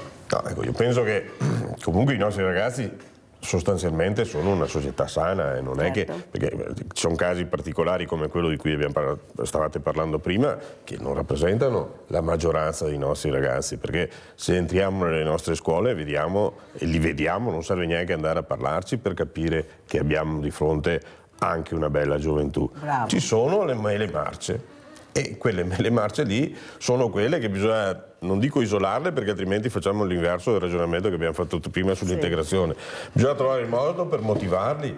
E allora se a questo ragazzo che gli frullano in testa strane idee relativamente all'integralismo, relativamente all'estremismo, gli facessimo anche toccare con mano le realtà invece dove uno poi vive, e le nostre realtà, penso alle realtà delle fragilità e delle sofferenze, sono un luogo dove effettivamente ci si rende conto di qual è il vero valore della vita e non è sicuramente quello della sopraffazione o quella dell'integralismo dal punto di vista religioso o peggio, direi al pari o peggio ancora politico, come poteva essere il ragionamento legato forse alla situazione di questo ragazzo.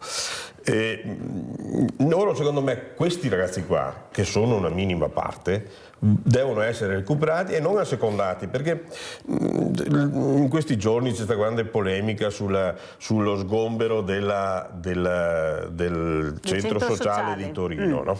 Anche lì io penso che la mediazione debba essere una parte di un percorso, perché non può esserci soltanto e sempre una mediazione che va in una determinata direzione, che è quella di assecondarli, perché se tu li assecondi dopo alla fine arrivi a un punto che è un punto di non ritorno, no?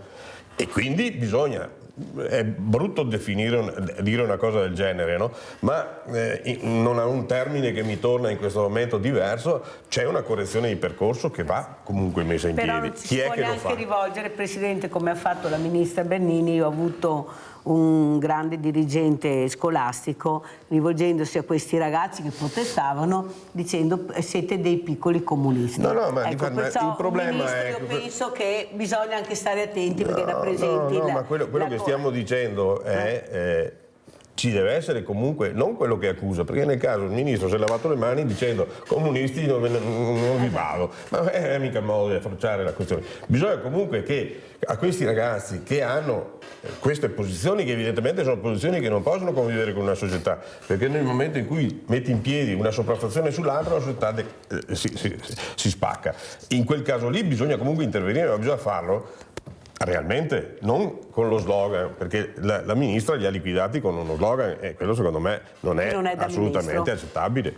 Allora andiamo a vedere anche questo servizio imbrattamenti Novax Cimitero, poi salutiamo anche Anna Latino e facciamo entrare un altro ospite. Andiamo a vedere anche questo imbrattamento. Signora, cosa ne pensa? Maleducati, stupidi sono. Vivi lì, ma cosa dicono? Chi sono questi qua che fanno queste cose? Novax, immagino. Maria Vergine, non hanno altre cose da pensare che vanno dentro di una preghiera, a fare queste cose. Non so cosa dice la verità. Beh, lascia un po' basiti, Sì. Ah, per quello, oh mamma mia. Io dico no comment. No comment perché veramente mi...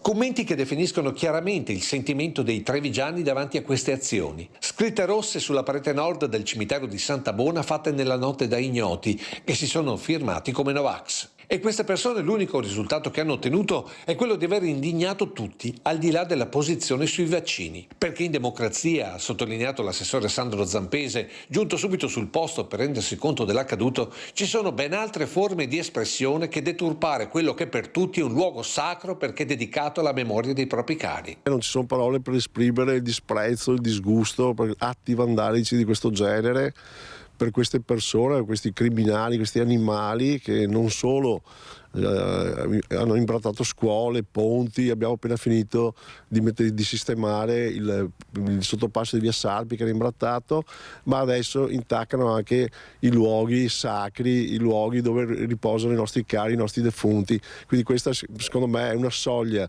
che è stata oltrepassata, che porterà odio verso di loro. In tanti si sono indignati, in particolare per questa scritta legata ai bambini che qui sono sepolti. In particolare una mamma che pare dopo aver letto queste scritte sia scappata via piangendo. Ma è unanime la rabbia verso questi manifestanti Novax. Lei chi ha qua? Suocera e cognata. E vedete una roba di questo genere? Una vergogna. Sul fatto stanno indagando le forze dell'ordine che avrebbero già visionato le immagini delle telecamere private e pubbliche sparse in tutta l'area, ma anche pare quella di una fototrappola posizionata da alcuni appassionati per riprendere la presenza di scoiattoli sugli alberi attorno al cimitero. E se riusciamo a trovarli avranno una punizione esemplare, questo devono saperlo, questo non è una minaccia ma è una certezza. Quanto costerà alla collettività il ripristino già da oggi pomeriggio di questa facciata? Sommariamente penso sui 10.000 euro, sono soldi dei nostri cittadini che dobbiamo impegnare per coprire i vandalismi di questi animali. Allora Presidente, ecco, come commenta questo servizio? Non è un problema di 10.000 euro, costa molto di più dal punto di vista culturale, dal punto di vista della sconfitta della democrazia, perché un'espressione del genere non rientra assolutamente nei canoni di una normale presenza democratica. Mi viene in mente ai tempi del terrorismo delle Brigate Rosse ci fu un'omelia in occasione di un attentato e il cardinale che celebrava la messa nell'omelia diceva: avete subito o immaginato dei torti? Potrebbe essere anche vero, ma avete imboccato la strada sbagliata. La strada giusta è avere il coraggio della verità, confrontarsi, verificare. Io posso capire che ci sia qualcuno che si è invasato intorno a tematiche tipo quelle dei vaccini o di altro, però non è questo il metodo. Qui è una sconfitta che va oltre il valore di 10.000 euro, perché dal punto di vista del danno alla democrazia, al confronto e sociale, il valore è sicuramente di gran lunga superiore, ripeto, ai pochi materiali, 10.000 euro, che possono essere anche tanti per il bilancio del comune, del ripristino. Quello che non è accettabile è che sia stata fatta una roba del genere, ed è veramente una roba vergognosa, indipendentemente dal contenuto. È una cosa che va condannata senza se e senza ma. E soprattutto il luogo dove hanno fatto quello, dove dico, hanno no? colpito. Il luogo è veramente un segnale di disagio della comunità che veramente impressiona. Andiamo a vedere anche questo servizio. L'avvocato Crea legge femminicidio. Andiamo a sentire, poi sentiamo Anna Latino. La legge sui femminicidi è incostituzionale, discriminatoria e sancisce di fatto il ruolo di inferiorità delle donne nella società. Queste le considerazioni dell'avvocato Fabio Crea all'incontro organizzato dalla Camera Penale Trevigiana nel giorno in cui è entrato in vigore l'articolo 577 bis del Codice Penale, approvato sull'onda del caso di Giulia Cecchettin. Incostituzionale perché, tutelando solo le donne, andrebbe in contrasto con l'articolo 3 della Costituzione, che sancisce come tutti i cittadini abbiano pari dignità sociale e sono uguali davanti alla legge, senza distinzione di sesso. Sostanzialmente la nuova legge discriminerebbe i maschi, ribadendo peraltro il ruolo di inferiorità sociale delle donne. Le donne sono il sesso debole, necessitano di protezione, quindi è esattamente il contrario di quello che vorrebbe la legge, cioè il superamento di quello che è l'inferiorità della donna. Inoltre non vengono tutelate altre figure come i transgender, come coloro che non hanno completato la transizione ma che si considerano donne, identità di genere, come dice la Corte Costituzionale, o l'omicidio della persona in quanto omosessuale. Anche questa è una discriminazione di genere che la norma non tutela. A controbattere le tesi dell'avvocato Crea nel dibattito a Santa Caterina, la consigliere della Corte di Cassazione Paola Di Nicola Travaglini. Pensate che per la prima volta viene scritta la parola donna, la parola libertà, la parola autonomia all'interno del Codice Penale. Non possiamo più costruire un femminicidio come un delitto che avviene per ragioni di gelosia. Questo delitto viene commesso per ragioni di potere. È un delitto in cui un uomo non accetta che una donna sia libera, autonoma e abbia una propria indipendenza. Per l'avvocato Crea invece la legge sarebbe solo una risposta populista della politica. Per rispondere a quello che è un sentimento comune, che certamente è giusto, ma con uno strumento tecnico assolutamente sbagliato. Per la consigliere della Corte di Cassazione questo invece è un nuovo segnale di crescita del nostro ordinamento. Un altro passo avanti dopo il delitto d'onore e dopo il matrimonio riparatore. Abbiamo praticamente sovvertito un sistema che fino ad oggi ha punito più lievemente proprio i delitti che sono stati commessi nei confronti delle donne in quanto donne. Un tema complesso dunque, quindi inevitabilmente destinato a un confronto continuo nei tribunali tra giudici e avvocati. È fondamentale per quanto ci riguarda la pluralità delle voci. È importante sentire qual è l'approccio della magistratura e deve trovare armonia, per cui è necessario che gli avvocati si confrontino. Allora, Anna Latino, come commentiamo sia quel servizio su queste scritte terribili nel cimitero, sia le parole dell'avvocato Crea e di questa esperta importante? Prego. Allora, io credo che tutte queste situazioni derivino da, soprattutto i femminicidi, derivano da un amore malato, amore inteso come possesso. Io possiedo te e quindi sono geloso di tutto quello che fai. Quando un uomo comincia a per il tacco non portarti sotto braccio, ma invece dire perché hai messo quel tacco, perché ti vuoi far vedere, ecco lì una minigonna non è consenso. E questo io ci tengo a precisarlo perché sono fortemente convinta che una donna ha il diritto di dire di no fino alla fine.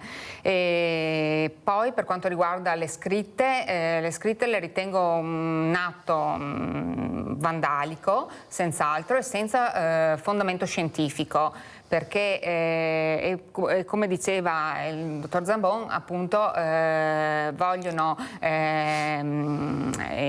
indicarti il modo di pensiero loro e sopraffarti con le loro scritte, con il loro modo di pensare. Invece la libertà di pensiero è l'unica cosa che nessun uomo può togliere a nessuna donna, nessun uomo può togliere a qualsiasi persona, insomma. E la libertà di pensiero, di espressione e quindi anche quella della minigonna è una forma, come mi sento io questa mattina, mi sento bella, mi voglio potenzialmente voglio far vedere le mie gambe, perfetto, benissimo, non ha nessuno a che vedere con l'io voglio provocare te. Questo non ha niente a che vedere, proprio sono fermamente convinta di questo. Però la figura maschile fa fatica a capire questo cambiamento femminile, che è veramente un cambiamento importante, dove queste donne sono in prima linea, danno dei segnali veramente incredibili, e soprattutto questo uomo che non vuole farsi curare, non c'è niente da fare, fa fatica, hanno dovuto obbligarlo in qualche maniera a fare un percorso maschile diverso. Però i numeri non tornano, è sempre, quasi sempre la donna che cerca di accompagnarlo, che lo accompagna. Ecco, anche qua, Presidente, bisognerebbe anche capire che se uno sbaglia deve farlo e basta, indipendentemente da quello che uno può pensare. Se tu hai una denuncia, subito da quella denuncia, perché è inutile che parliamo, ma queste donne hanno 5-6 denunce, ma le forze dell'ordine, le leggi sono quelle che sono, non è che possono cambiare. Ecco, forse la politica dovrebbe fare quel salto in più di far capire cos'è la sicurezza per la politica, perché mettono davanti la burocrazia, Presidente, però il Ponte Morandi dimostra che se vuoi superi la burocrazia. E là si parla di sicurezza. Allora perché non fare anche questo col problema che abbiamo dei femminicidi, di questa violenza di genere? Ecco, la politica mette davanti invece la burocrazia e le leggi sono queste finché... Ecco, cosa vuole dire? Perché i numeri sono veramente dei numeri allarmanti. In questo momento non me la sento di entrare nel merito della discussione di alto livello dal punto di vista del confronto giuridico che è stato fatto in quell'occasione lì, e potrebbe essere un tema da approfondire relativamente alla norma. Anche qui è un problema di servizi erogati, perché di fronte alle denunce e anche alle non denunce e all'individuazione di situazioni di criticità, bisognerebbe che gli occhi che dovremmo avere nella società per cogliere le situazioni che sono effettivamente pericolose, il tema del ragazzo di prima, il tema del contrasto familiare violento, il tema anche dei rapporti familiari con i figli difficili, e potrei elencare, ci dimostra che gli occhi che noi abbiamo e gli strumenti che abbiamo per dare risposte a quello che vediamo non sono sufficienti, altrimenti se avessimo questo garantiremmo la totale incolumità delle donne per quanto riguarda il tema dei femminicidi, delle violenze delle donne sugli uomini, perché quelle ci sono tanti uomini che invece sono in difficoltà e per i quali c'è anche qualche servizio anche per loro, perché bisogna vederla a 360 gradi, ma il vero problema che abbiamo noi è che il sistema sociale della salvaguardia delle debolezze, e in questo caso parliamo della debolezza della donna, possiamo parlare delle altre debolezze di cui abbiamo parlato prima, fallisce, non riesce ad arrivare in fondo. Ecco, questo è il nocciolo della questione, al di là dopo delle diatribe o delle discussioni dal punto di vista giuridico, che evidentemente è giusto che ci siano e che probabilmente porteranno anche a degli effetti normativi diversi o uguali a quelli che sono nel percorso che c'è in questo momento.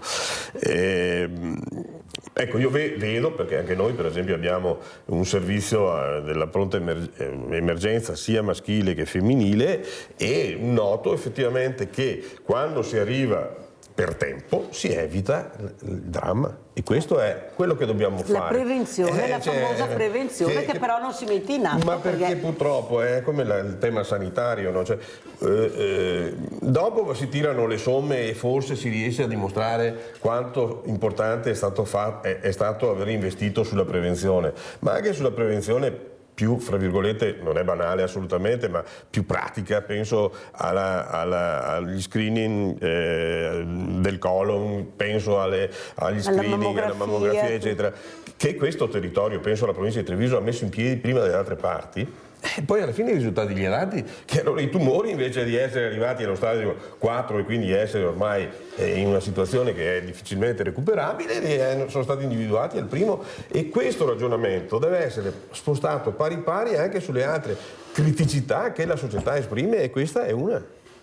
Puoi fare prevenzione finché vuoi, ma se incontri questo personaggio come ha incontrato il nostro direttore Baccialli, fai prevenzione tu. E chi c'è dietro l'angolo? È persona in bicicletta di sopra di ogni sospetto che all'improvviso impazzisce, o questa rabbia repressa. Andiamo a vedere aggressioni in centro al nostro direttore Luigi Baccialli. Io ho sentito solo il tonfo e ho sentito un po' di gridare per la pipì. Per la pipì del cane. Era una pozzetta così, poteva essere la goccia della grondaia. È stata una reazione abbastanza pesante. Sì, secondo me sì. Prima il richiamo per un futile motivo, poi l'aggressione fisica ingiustificata quanto sorprendente. Vittima il direttore di Media Nord-Est Luigi Baccialli mentre si trova a passeggio con le sue 2 cagnoline in via Cornarotta a Treviso. Una consuetudine questa prima di raggiungere gli studi televisivi di San Biagio di Callalta e iniziare la lunga giornata in redazione. Sono circa le 9 quando Baccialli viene raggiunto da un uomo in bici che si lamenta del fatto che una delle 2 cagnoline ha appena urinato sul muro della palazzina in cui abita. C'è chi assiste a parte della scena e conferma di aver visto il direttore tornare indietro. Lo ha visto, gli è andato dietro, l'ho preso lì di fronte alla grotta. Il signore è tornato indietro, tant'è che aveva la bottiglietta di acqua, lui non si era accorto. Baccialli quindi estrae la bottiglietta dell'acqua per ripulire, ma è in questo momento che l'uomo gli dice: ma cosa stai facendo? E dalle parole si passa alle mani. Afferrato per la testa, il direttore viene sbattuto contro il muro con violenza. È lui stesso a raccontarcelo in alcuni messaggi via cellulare. Poteva spaccarmi la testa, dice Baccialli, che però non si sente di aggiungere altro, ancora frastornato. Fatto sta che a soccorrere il direttore è una pattuglia della polizia. Si sono fermati 2 poliziotti che li hanno un po' separati. Basta, no? Io non ho solo sentito un tonfo, probabilmente abbattuto sul portone. Sono gli stessi poliziotti a portare Baccialli in pronto soccorso, dove gli viene riscontrato un trauma cranico fortunatamente di lieve entità. Sul posto si reca anche il sindaco. Al direttore Baccialli è un augurio di pronta guarigione. Insomma, l'episodio che è avvenuto è spiacevole per le modalità e anche per le motivazioni, insomma, assolutamente banali, quindi un episodio ingiustificato che deve essere, ovviamente adesso deve avere delle conseguenze per l'autore, perché insomma sono comportamenti che in alcun modo non devono essere giustificati. La violenza deve essere sempre condannata, e quindi insomma spero che ci sia la denuncia e il responsabile si assuma le proprie responsabilità. Abbiamo Mirella da Riese, vai Mirella. Sì, ciao Mirella e ciao ospiti. Buongiorno. Allora voglio dire, ieri mi ha chiamato il mio amico della Corriera, della MOM. Ogni tanto ci sentiamo per sentire come che stiamo, ecco. E allora mi diceva che i ragazzi che portano a scuola, lui li porta a scuola con la Corriera, mi ha detto che tutti i giorni dentro in Corriera si battono, si danno pacche da orbi e anche si sputano addosso. Ecco, ti ho detto, ma che educazione è? Ha detto, non ne posso più. Cerco di fermarmi, di calmarli, ma non si calmano. E ho detto, ci vuole un contro loro e loro. È una cosa da matti. Grazie Mirella, hai fatto bene a dirlo. Purtroppo gli esperti dicono che il bambino va seguito dall'asilo in poi, i segnali li dà. Ecco, sei tu che devi capire che certi atteggiamenti, anche questa aggressività che hanno fin da piccoli, va un po' capita e soprattutto calmata. Invece noi vediamo veramente dei genitori che non riescono a capire, tanto è vero, delle volte ci sono delle situazioni che sono veramente incredibili, cioè non si può, ecco, permettere tutto perché è un bambino. Allora, cosa vuoi dire? Ecco, questa rabbia repressa che tu hai provato, questa figura maschile che non si controlla più, che perde il lume della ragione per un non nulla, per un niente. Ecco, tu l'hai provata, Anna, sai di cosa si parla? Certamente, io ho provato, addirittura appunto mi hanno tagliato i capelli, perché come dicevo sembrava una Madonna, cioè io ho visto un'escalation proprio di violenza sia in casa che al di fuori della casa, per questo anche che io non mi fido più tanto degli uomini così. Però devo dire che qui le istituzioni devono dare la certezza della pena. La certezza della pena. La donna, ok, trova il coraggio di denunciare solo se... Adesso abbiamo creato indulto, abbiamo creato che gli danno l'avvocato di sostegno, abbiamo una serie condotta. Non so buona se vuol dire buona condotta in carcere. Ma io sono veramente stranita e finché io mi ricordo che all'epoca del mio persecutore era un giorno sì, un giorno no dai carabinieri. E devo dire che io, senza merito di nessuno, ho trovato sempre la forza, malgrado non ho trovato tantissimo riscontro, ho trovato sempre la forza di chiamare quel numero, alzare la cornetta, chiamare quel numero, chiudermi in casa e ho trovato sempre la forza e ho trovato dei problemi dopo ad andare avanti con la denuncia, nel senso che anche quando ho denunciato, dopo c'è stato condannato in contumacia, quelle robe così che non dicono niente, oppure condannato sì, ok, ti dà dei soldi. A me per la violenza subita mi hanno dato dei soldi, però chi mi ripaga tutto il resto della mia situazione psicologica di anni e anni di cure, perché ovviamente una violenza non te la ripaga nessuno, nessun soldo ti ripaga la violenza, e quindi ci deve essere la certezza della pena per chi... è un trauma che rimarrà per tutta la vita, Anna. Non si supererà mai questo. Sicuramente l'anoressia sono riuscita a superarla, questo trauma difficilmente mi scomparirà. Grazie veramente, grazie a Anna Latino, fotomodella per anoressia. Avete sentito cosa ha avuto il coraggio di dire, di denunciare, di fare, però lei è nata guerriera, non lo sapeva, ma forse anche a questa disgrazia, poveretta, ha fatto capire che forse sotto questa fragilità c'era una guerriera che ce l'ha fatta almeno in parte uscire da questi traumi. Presidente Zambon, come ci saluta? Vi dico, intanto siamo vicini a Natale, vi faccio gli auguri e faccio un invito a partecipare al teatro il 5 di gennaio al Dinamo. Tutta la comunità, per tutto gratis, però invitiamo tutti. No, tutto gratis, dopo ci metteremo d'accordo se c'è lo sconto comitiva, ma ecco, io invito anche i telespettatori a onorare questo invito che è interessantissimo, e quindi l'appuntamento è il 5 di gennaio.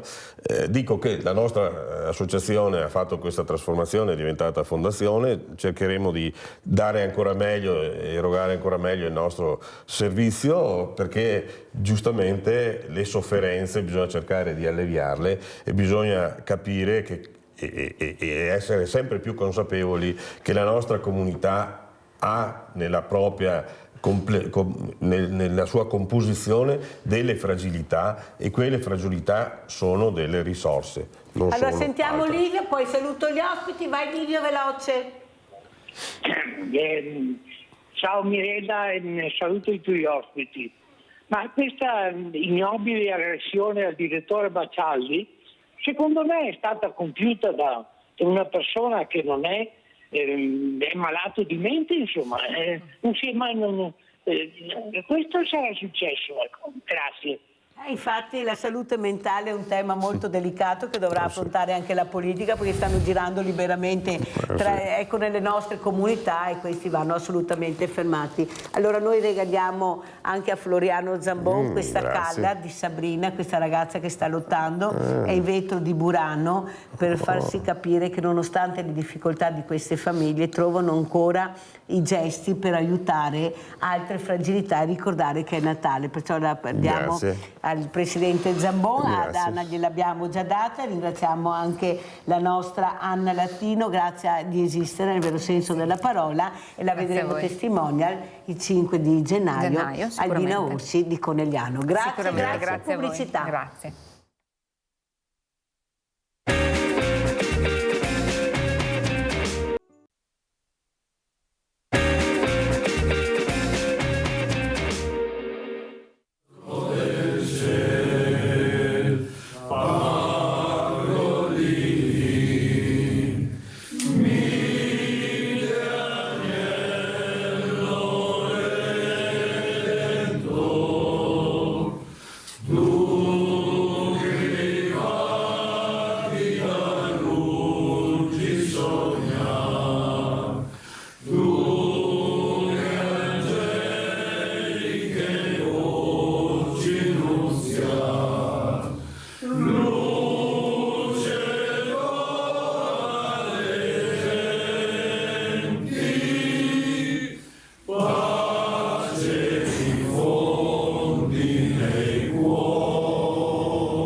Ed è con noi, veramente lo ringrazio per questo bellissimo coro che abbiamo sentito, Astro del Ciel, chi non sa sta canzone, ma i giovani magari la sa mica, ma noi altri sì.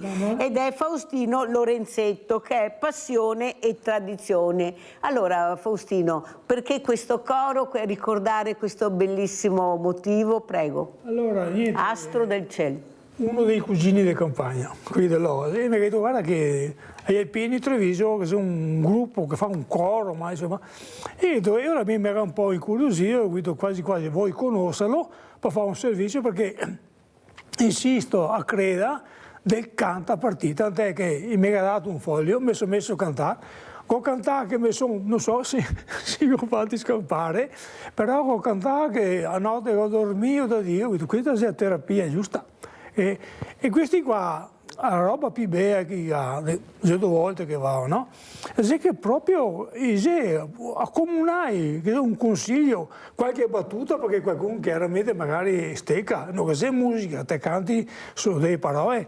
E sono convinto che se in Italia il governo, no, dice sempre così, organizzasse un sistema di canto così, i psicologi e i psichiatri sparirebbero tutti. Veramente è un momento rilassante. Addirittura all'inizio che c'è uno che porta fisso e ha un sacchetto di caramelle e menta e porta i caramelle e menta a tutti quanti, e poi è un po' una provocazione.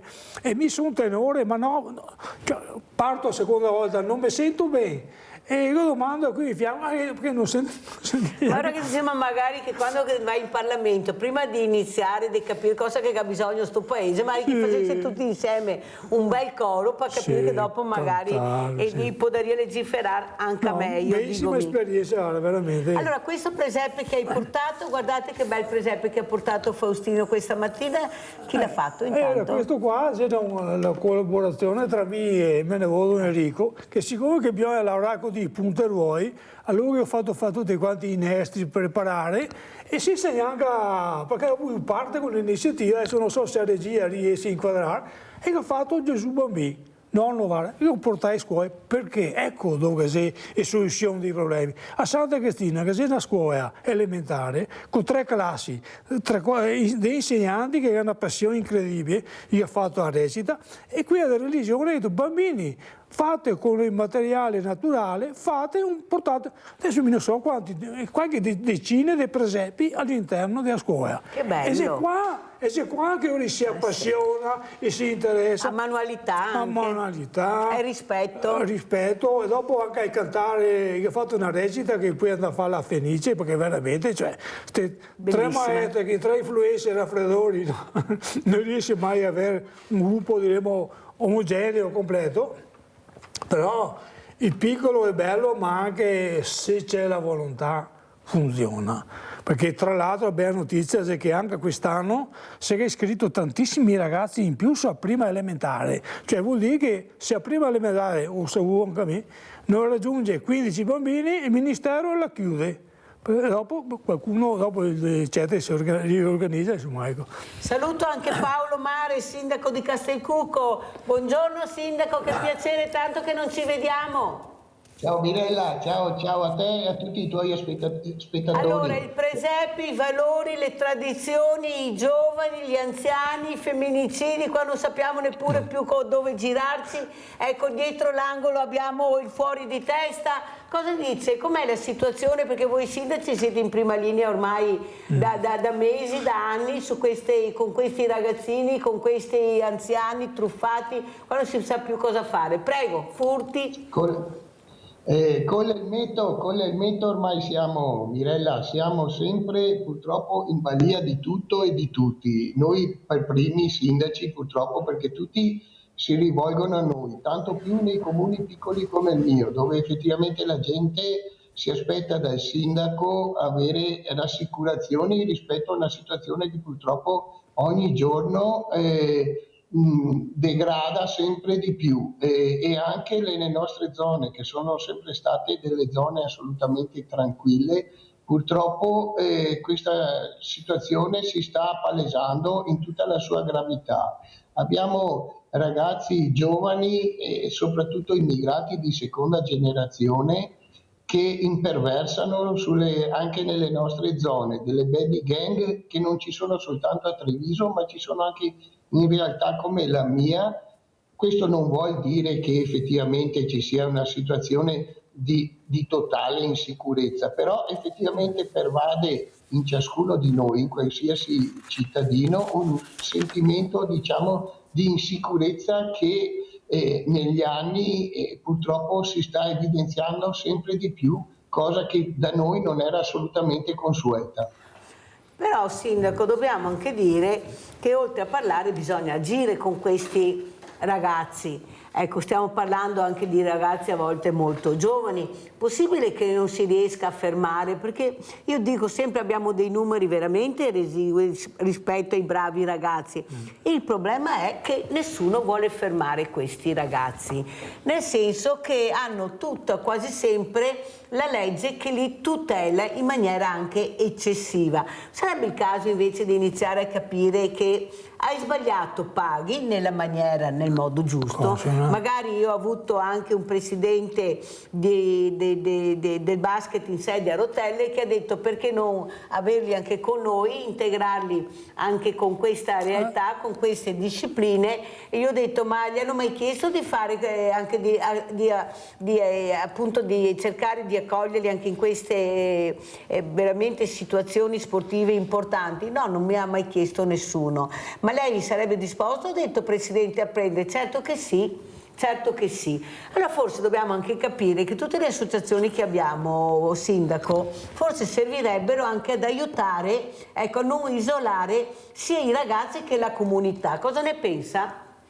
Sono d'accordo, però sono altrettanto d'accordo anche con quanto così palesato il mio collega di Treviso, Mario Conte, dove effettivamente una stretta importante dalle istituzioni, cioè nel senso lui ha parlato apertamente di galera per taluni casi, perché effettivamente io capisco che c'è bisogno di rieducare e di avvicinare, e da questo punto di vista si mettono in atto tutta una serie di strategie attraverso i servizi sociali, però è anche vero, così come me lo palesava anche il mio comandante dei carabinieri, che ci sono casi in cui questi sono delinquenti acclarati e questi abbisognano da una parte sì di una rieducazione, ma dall'altra anche effettivamente di una galera o in ogni caso qualcosa che possa farli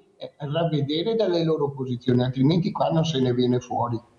Non se ne viene fuori anche perché abbiamo sentito suo ragazzino quindicenne cosa stava cercando di fare, questa rabbia, questo odio che aveva. Ma si può avere questa rabbia così violenta anche verso la comunità che fa esplodere poi in situazioni veramente pericolosissime? Ecco, tu parlavi di tuo nipote che lo nomini sempre, anzi ne hai due, e soprattutto come li stai cercando di educare veramente con rispetto delle persone, ecco, con dei suoni dolci, con la manualità. Forse dobbiamo stare più vicino a questi bambini, perché poi a 15 anni, a 16 o a 18 è mica semplice reinserirli. Prego. Sì, faccio un passo indietro e la nonna di 90 passani, adesso non ricordo, ricordava che quando durante le vacanze andavano a dottrina, praticamente tornavano dalla chiesa e quando c'era il bivio da via Sega e via Emiliana, che il gruppo si divideva, partiva la sassaiola. Adesso sono cambiati, cioè i problemi ci sono sempre, il problema è che vanno seguiti. A mio nipote che un giorno mi ha fatto, siccome che ho insegnato che l'importante nella vita è la felicità, un giorno che mi ha fatto un scherzo che non mi è piaciuto, non gliel'ho lasciato passare. Gli ho detto, tu mi hai rubato un po' di felicità. Cioè, poi qualcuno anche recepisce, però bisogna lavorare, sti bambini, bisogna parlare, sembra impossibile, ma lui ad esempio, che è con i nonni quando torna da scuola, non vede ora che arrivi sabato e domenica perché è con mamma e papà. Mamma e papà che quando serve, adesso è in dieta TV per un mese, chiusa, praticamente in castigo, e glielo fanno rispettare e lui capisce, cioè è tutto un contraddittorio che poi porta a una consapevolezza, perché anche poi pagare, sento parlare di galera con tantissime altre cose. Anni fa hanno imbrattato una scuola, no, per gioco, i bambini che giocano, non si rendono neanche conto cosa fanno. E il preside non ha fatto tanta confusione, ha dato pennello e pittura e si sono anche divertiti e hanno capito. Cioè, non è facile perché ci sono situazioni anche familiari a volte pesanti e difficilmente gestibili. Però mi ricordo, ero all'asilo, alla scuola, adesso è scuola materna, da bambino, mi ricordo come fosse adesso. Io quasi per gioco, con le ortiche, gliela passato sulla mano a una mia compagna, ma non pensavo di far male. La suora, che non aveva capito il mio errore, ha preso altre ortiche e me le ha messe sulle mani, avevo il fuoco nelle mani. Mi ricordo che una volta non c'era il lettino, mi sono messo a dormire, piangere a dirotto e a dormire sul banco. Ah sì, vorrei suonare un'altra volta, poche parole ma fatti subito. Sindaco, ecco, questa mancanza anche di avere dei punti di riferimento, l'oratorio, l'ascolto, ecco, hanno tutto, ma forse manca quel senso di aggregazione che loro stanno cercando e non trovano. Prima con i miei ospiti precedenti parlavo del test che ho fatto qui in studio con dei ragazzi giovani, degli studenti, e a distanza di tempo dagli altri ho detto cosa sono le 3 cose più importanti per voi. E pensa, sindaco, che hanno detto famiglia, scuola e amicizia. Chi avrebbe mai immaginato? Sono rimasti perfino i loro insegnanti increduli perché pensavano che chiedessero la tecnologia più avanzata, chissà cosa. Invece famiglia, scuola, chi avrebbe detto, e amicizia. Come legge questi 3 desideri? Se così fosse, Mirella, effettivamente è una gran bella cosa, ma lo diceva anche il tuo ospite lì in studio, che c'era quel ragazzo che aspettava appunto i weekend per poter stare assieme alla famiglia. Purtroppo abbiamo una società che purtroppo ci ha messo nella condizione di non poter permettere più che il semplice capofamiglia possa, diciamo, approvvigionare di tutto quello che necessita per il mantenimento della famiglia, e conseguentemente molto spesso le famiglie sono disgregate perché abbisognano che ambo i genitori accudiscano e possono portare a casa uno stipendio per poter mantenere e sbarcare il lunario. Oltretutto la rete sociale che si era instaurata, che c'era una volta ai tempi miei quando io ero bambino, dove io sono stato allevato da mia nonna sostanzialmente, perché mio papà doveva andare a lavorare così,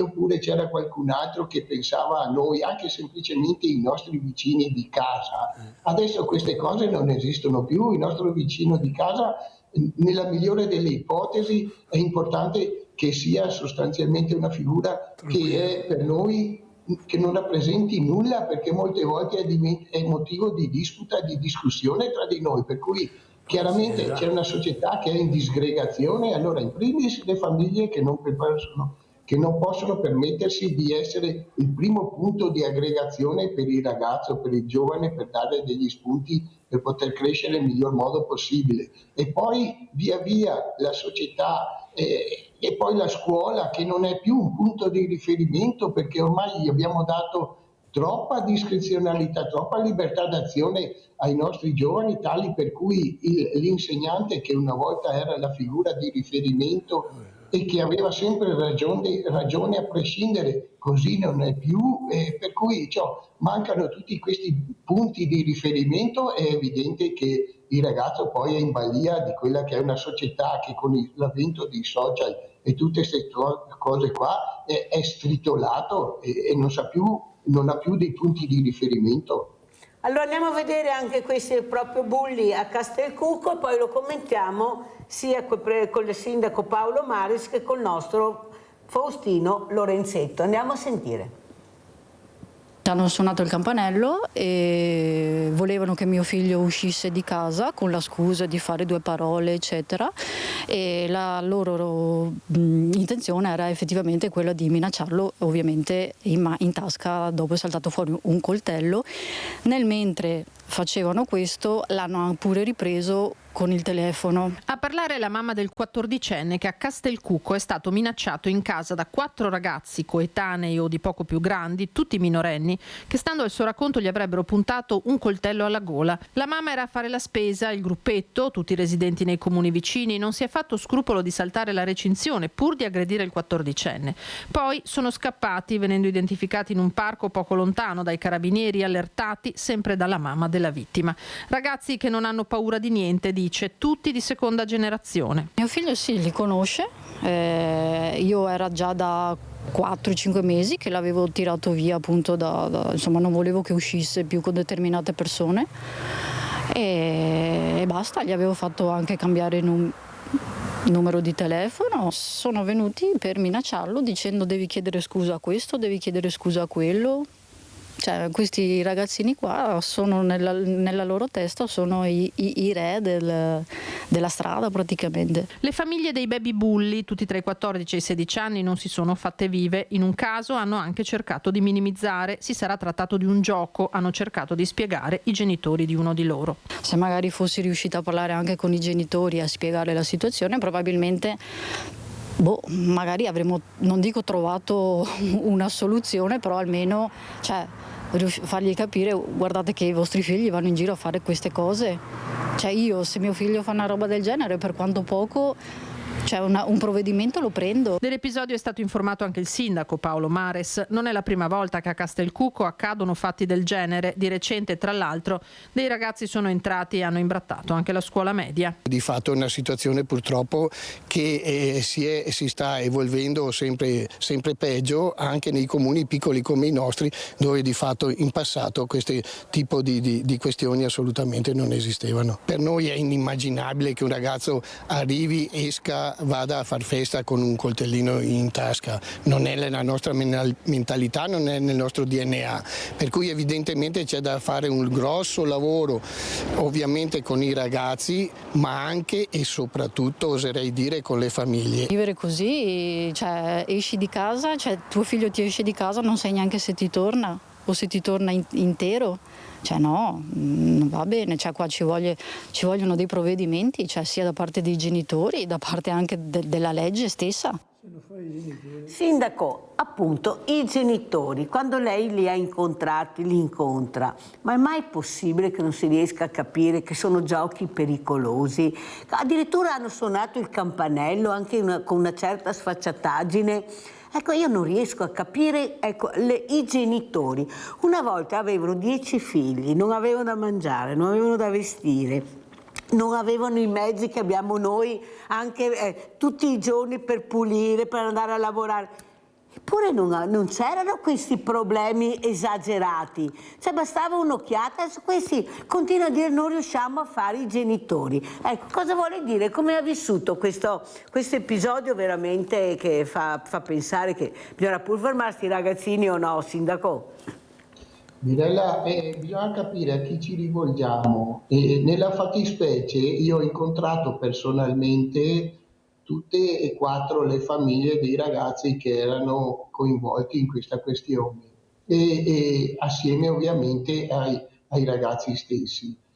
Stiamo parlando di 4 casi, di 4 ragazzi, tutti e 4 di immigrati di seconda generazione, per cui partiamo da una mentalità molto diversa dalla nostra, molto più chiusa rispetto alla nostra.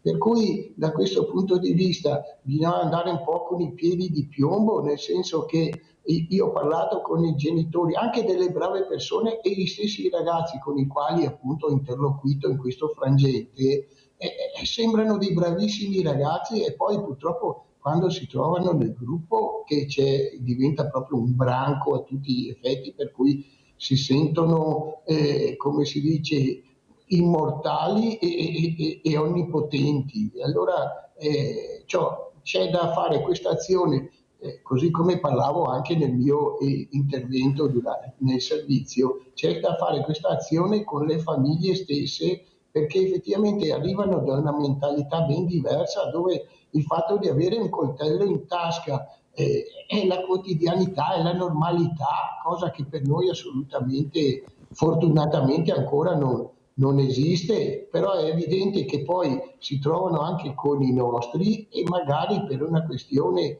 di contaminazione, tra virgolette, o di emulazione, peggio ancora, magari rischiamo che anche i nostri vadano a finire in questa, nostri inteso italiani di origine a tutti gli effetti, insomma non voglio discriminare. Ma come cosa hanno detto questi ragazzi quando lei li ha incontrati? Cioè la motivazione di questo gesto qual era? Loro si sentono un po' ma poi trovano delle scuse che sono scuse pretenziose e effettivamente hanno anche poca sostenibilità, tra virgolette, ma loro è sempre, io penso sempre si parli di leader in termini assoluti. Allora ci sono i leader positivi nei gruppi dei giovani e così via, che sono dei ragazzi bravi che hanno un certo insegnamento fin dalle loro famiglie e compagnia bella e si comportano in un certo modo. Altri che vogliono essere allo stesso stregua, essere leader anche loro, essere diciamo punto di riferimento per altri, è chiaro che è molto più semplice essere leader negativo nel momento in cui non studi, ti comporti in un certo modo, in modo sgarbato anche nei confronti di persone anziane o altro, mancando il rispetto a chi che sia. Ma dopo questo episodio, Sindaco, c'è stato un proseguimento? Cosa hanno fatto questi ragazzi? Ecco, sono stati accompagnati a fare un'educazione anche civica? Certo, assolutamente, attraverso i nostri servizi sociali, sti ragazzi, che poi oltretutto sono ragazzi normalissimi che magari frequentano anche le nostre squadre, la nostra squadretta di calcio o altro, ma poi alla fine, dietro una facciata di un certo tipo, poi magari sono quelli che entrano nel nostro campetto da calcio senza averne le chiavi, scassinandolo o altro, soltanto perché sanno che là dentro c'è il pallone, c'è questo, c'è quell'altro, e poi con la videocamera si riprendono mentre fanno questi gesti sconsiderati, tra virgolette, insomma, ecco, solo per far vedere che loro sono bravi, riescono a fare delle cose in barba alle telecamere che ci sono o altre cose. Insomma, Faustino, come commenti quello che ha detto il sindaco Mares? Secondo me parte soprattutto dai genitori. Mi è fatto venire in mente un episodio che il mio bambino, che tempo ragazzo, insomma 12-13 anni, è arrivato a casa congelato sulla giacca, praticamente qua davanti. Io ho detto qua, ma cosa è successo? Allora io ho fatto un giro, sono andato a trovare 2 o 3 genitori e ho detto guardate è successo questo, ma ditemi voi, perché lui mi dà una versione. Alla fine ci siamo incontrati, si sono dati la mano, si sono chiesti scusa praticamente e tutto è diventato, non è successo più niente. Poi c'è l'emulazione, tutti i giornali, televisione eccetera, che praticamente viene rivalutati. Se invece praticamente viene dato, come che dicevo prima, un bidone di vernice e un penneo, probabilmente c'è la possibilità che riesci a capire che quello che gli ha fatto non va bene. Dopo tutto un discorso di offese, eccetera, ma non si rende neanche conto. Non si è dispresso. Quando uno deve disprezzare qualcosa è perché ha una convinzione. Questi non voti. Non c'è niente, secondo me, ma dopo. Io non credo mica che non ci sia niente, Sindaco Maris. Il problema è capire come ricondurli nella retta via, perché lei ha detto entrano anche nei campi sportivi, vuol dire che magari il pallone li attira. Se poi vediamo l'esempio che è successo, che stavano giocando il pallone in un campetto in un rione di Venezia e sono stati multati, la diciamo lunga su quelle che poi sono anche le azioni che certi dovrebbero pensare prima di agire, perché veramente. Ma secondo lei non possiamo unire le forze proprio col mondo del volontariato, che è anche diviso, ne abbiamo tanti ma tutti facciamo tutto, alla fine non riusciamo ad aiutare, di cercare invece di inserirli, e come dice anche Faustino Lorenzetto, di capire dove possono essere necessari, ma lavorando. Non è possibile che non abbiano manualità, non hanno manualità, non hanno forza, abbiamo l'obesità. Prego, Sindaco. No, ma sono tutte cose assolutamente condivisibili, però rispetto a quanto diceva il suo ospite, il signor Lorenzetto, c'è da distinguere due tipi di azioni, perché ci sono effettivamente quello che fa la Marachella, ma le abbiamo fatte anche noi da giovani, inutile che ci nascondiamo, insomma, noi magari non era così enfatizzata la cosa, ma quando noi salivamo la pianta di ciliegie che c'era così, magari gli si rompeva il ramo e c'era il proprietario sotto che ti aspettava, effettivamente erano di quelle marachelle che magari adesso neanche si guardano più, però di fatto erano qualcosa di fastidioso per il titolare. Poi dall'altra parte però ci sono azioni proprio delinquenziali, cioè ci sono dei ragazzi che ti strisciano la macchina tanto per fare qualcosa, per perderci tempo e con il taglierino, insomma queste sono cose molto molto più gravi. Non è insomma la stupidaggine, insomma, per cui ovviamente da questo punto di vista sì, dobbiamo assolutamente pensare di ottimizzare le forze e lavorare in maniera sinergica, ma è quello che si sta anche cercando di fare, perché poi anch'io mi pongo il problema, perché quando sti ragazzi sono entrati dentro il campo da calcio, che hanno scassinato, diciamo, lo spogliatoio per prendersi il pallone, e io ho pensato, ma questi ragazzi forse hanno anche bisogno di avere uno spazio che gli permetta di sfogarsi e di giocare a pallone anche al di fuori del momento in cui praticamente sti qua fanno l'attività sportiva all'interno, diciamo, della società sportiva. Così come capitava a noi, io quando ero piccolo praticamente finita la scuola si facevano i compiti, poi andavo a giocare a pallone, finito di giocare tra gli amici, finito di giocare a pallone andavo a giocare a pallone ancora, a fare allenamento nella società sportiva. Ma i ragazzi cosa hanno detto, Sindaco? È questo il motivo che vogliono, ecco, dei posti di aggregazione dove loro... Esatto, per cui da questo punto di vista qua io ho anche pensato, io cerco di perseguirli, tra virgolette, però d'altro canto devo anche pensare a come mai loro sono arrivati a questa azione, per cui devo mettere in campo un'azione tale che possa permettergli di avere uno spazio loro che si possano gestire autonomamente senza che ci sia qualcuno che gli vada a dire devi fare così, senza per forza di cose essere soggetti costantemente a regole o altro, dove si possano anche sfogare, e questo è il mio proponimento di qui a breve, insomma, ecco. Eppure io ho avuto anche Gianni Marini della Pastoria del Borgo Furo e si parlava proprio dei coltellini. Una volta che aveva a Brito, li girava tutti qua a Brito, e ti regalava anche a Brito. Però serviva per creare qualcosa di bello con il legno, cioè non era un arnese che poteva creare disturbo, pericolosità o offesa. Ecco, è proprio cambiato il modo di gestire, non è il coltellino in sé o il coltello, è cosa vuoi fare tu perché ti metti in tasca questo coltello. Prego, Faustino. Ma torniamo sempre là. Praticamente una volta, i giochi di una volta, mio seguivo per anni all'interno delle scuole, addirittura la scuola di infanzia di Sant'Elena, Lantau, eccetera. I giochi di una volta erano così fatti che se si trovava si decideva chi, come, cosa, se si faceva le regole, se uno sbagliava andava fuori e dopo si decideva quando farlo rientrare.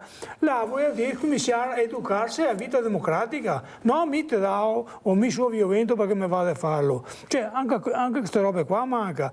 E dopo i spazi, adesso se tutto definito, c'è tutto normativa, per carità. Non vuoi compartimenti stagni. Compartimenti stagni, non sta per questo, non sta per quello. Per carità, non si è detto che facendo questi spazi qua sarebbe risolto, perché torno sempre alla base. Una volta, tomare sai che ti si qua. Cioè, praticamente che era un controllo del paese, praticamente... Sempre sta il controllo del vicinato. Altro che servizi segreti. Praticamente. E non si va per i casi del sabo, perché tutte queste regole qua, per carità, adesso si è cambiata. Però i principi fondamentali di base è sempre qui. E dopo mi sono dell'idea, quando che fai visite guidate qui a scuole, ormai con una certa, tra virgolette, esperienza, che c'è questo gruppo di 20-25 bambini, e ora davanti che diciamo mie teste del cuoio, se chi ha che vuole sapere della foglia, cioè se veramente in mezzo che c'è truppa che va avanti tranquillamente, e da trio che se chiedo 3 a che se Dio fomentare, che mi fa una battuta bruttissima che dico guarda, se i carabinieri vogliono venire torsi adesso, però se i bambini che hanno grinta, che se ti discuti e che parli, cambia tutto insomma. Sindaco? C'è poco da aggiungere, condivido assolutamente in toto quello che diceva il tuo ospite, effettivamente così stanno le cose, non mi sento di aggiungere nient'altro. Cos'è che le fa più paura, Sindaco, in questo momento? Perché la certezza della pena non c'è, i carceri si strapieni, chi mettiamo in carcere e chi lasciamo fuori, e quei ragazzi che vanno rieducati al rispetto delle persone. Cioè non è mica semplice se qua veramente non cominciamo a agire e non solo parlare, oppure capire sempre con questa ala di buonismo che forse non andremo da nessuna parte. Prego, Sindaco. Sì, anch'io assolutamente quello che ti dicevo all'inizio del nostro intervento, io condivido assolutamente in toto quello che dice Mario Conti. E effettivamente c'è bisogno di nuovi spazi in galera. Si devono fare dei nuovi spazi, cioè inutile dire qui ci sono da distinguere quelle che sono le marachelle e quelle che sono le cose gravi, e all'interno della galera ci sarà anche un momento di rieducazione per questi ragazzi, altrimenti qua non se ne viene fuori, anzi la cosa diventa sempre più grave, sempre più importante, quello spirito di emulazione, ci saranno ragazzi che continueranno a delinquere in maniera sempre più grave perché sanno che non c'è la certezza della pena, per cui alla fine o riusciamo in qualche modo a bloccare questi atteggiamenti, che poi dall'altra parte sono anche d'accordo con quanto diceva il tuo ospite, nel senso che qua si continuano sempre, ognuno non può più fare niente, perché una volta noi eravamo liberi di muoverci tranquillamente a destra e a manca e ne facevamo di ogni, non c'erano le videocamere, non c'erano le telecamere che vedevano, perché anche noi abbiamo i nostri, tra virgolette, scheletri nell'armadio, tra virgolette, se si può definire così la cosa. Per cui, però adesso sti ragazzi sono impossibilitati a fare niente. Vabbè, allora vedremo cosa decideranno i politici, perché tutto poi alla fine va sempre là. Allora noi regaliamo a Mares virtuale l'omaggio di Sabrina, della famiglia di Sabrina, questa calla in vetro di Burano. Allora a Mares virtuale, ma quando verrà gliela darò di persona, mentre a Faustino Lorenzetto, ecco, diamo a questo, ecco, per questo. Come saluti velocemente, che auguri? Fa una poesia velocissimo, veloce e crespe. Sai cosa che sei? Aspetta un attimo, mi sono bloccato. Che crespe sua fronte, che il tempo che passa scava e te fa sempre più fonde, ma chi do occhi scuri o chiari e fondi come il mar, finché non arriverà al tramonto, quel che sarà lui, e sta sempre qua a guardare. Grazie, grazie veramente a Faustino Lorenzetto, passione e tradizione, grazie veramente anche al sindaco Paolo Mares, sindaco di Castelcucco. Vedremo cosa succederà, adesso andiamo a vedere l'assegno di Mirella, il vostro assegno, a chi lo daremo, e buona domenica, e ci vedremo lunedì. Grazie, grazie. Arrivederci. Siamo con Simonetta, che voi avete conosciuto. Naturalmente non la facciamo vedere neanche oggi perché Simonetta è veramente disperata, deve curarsi. Ha avuto un problema enorme con la sua ditta, che non ce l'ha più, ha una bambina, non riesce più neanche a curarsi perché non ha più soldi, non ha più niente, e perciò noi abbiamo pensato di aiutare anche Simonetta, almeno di dare quella che possa riprendere un attimo a respirare. Naturalmente Simonetta sta piangendo, è una sorpresa perché non se l'aspettava, lei non pensava che arrivasse questo aiuto che invece è arrivato, e io sono molto contenta perché cercheremo di dare un po' di fiducia a questa donna che purtroppo ne ha passato di tutti i colori e forse non ha capito che ci sono gli avvoltoi in giro, questi pescecani che continuano a mangiare le aziende di brava gente e non ne viene più fuori. Volevo ringraziare la Mirella di cuore veramente, perché è una persona speciale. Non pensavo di trovare una persona come lei, perché ho provato dappertutto, i miei amici mi hanno tutti abbandonato, tutti.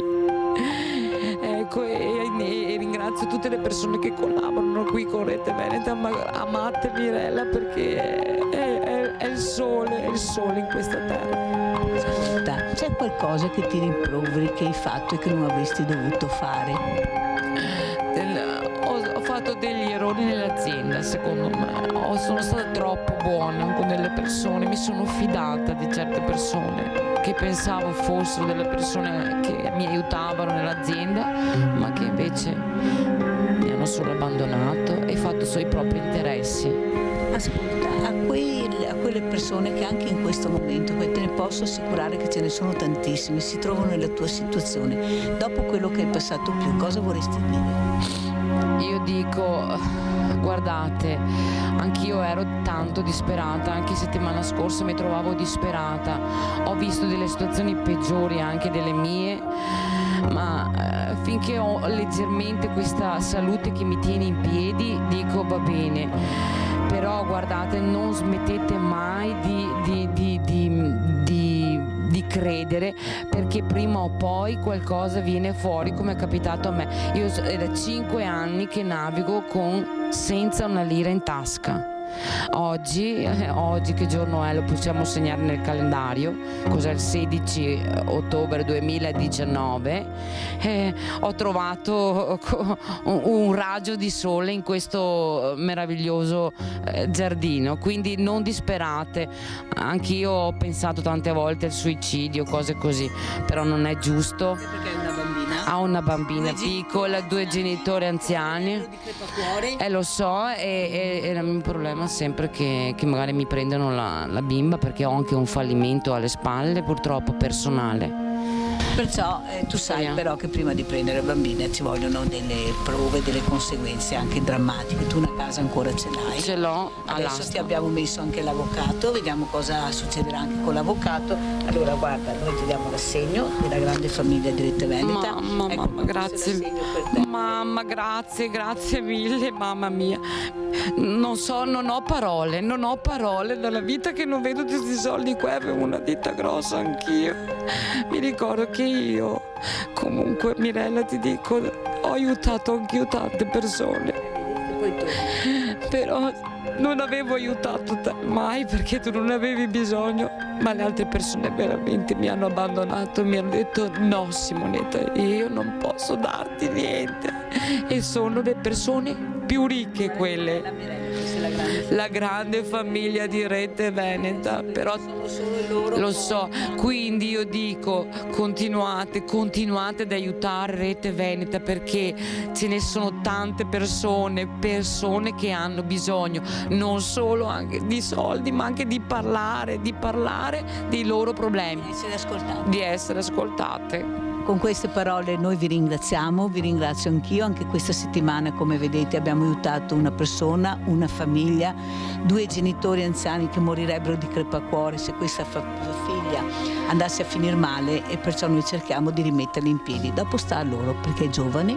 ha forza, deve rimboccarsi le maniche e continuare come facciamo tutti noi. Lavorare, rimboccarsi le maniche, chiedere aiuto e non vergognarsi. Ciao, alla prossima settimana.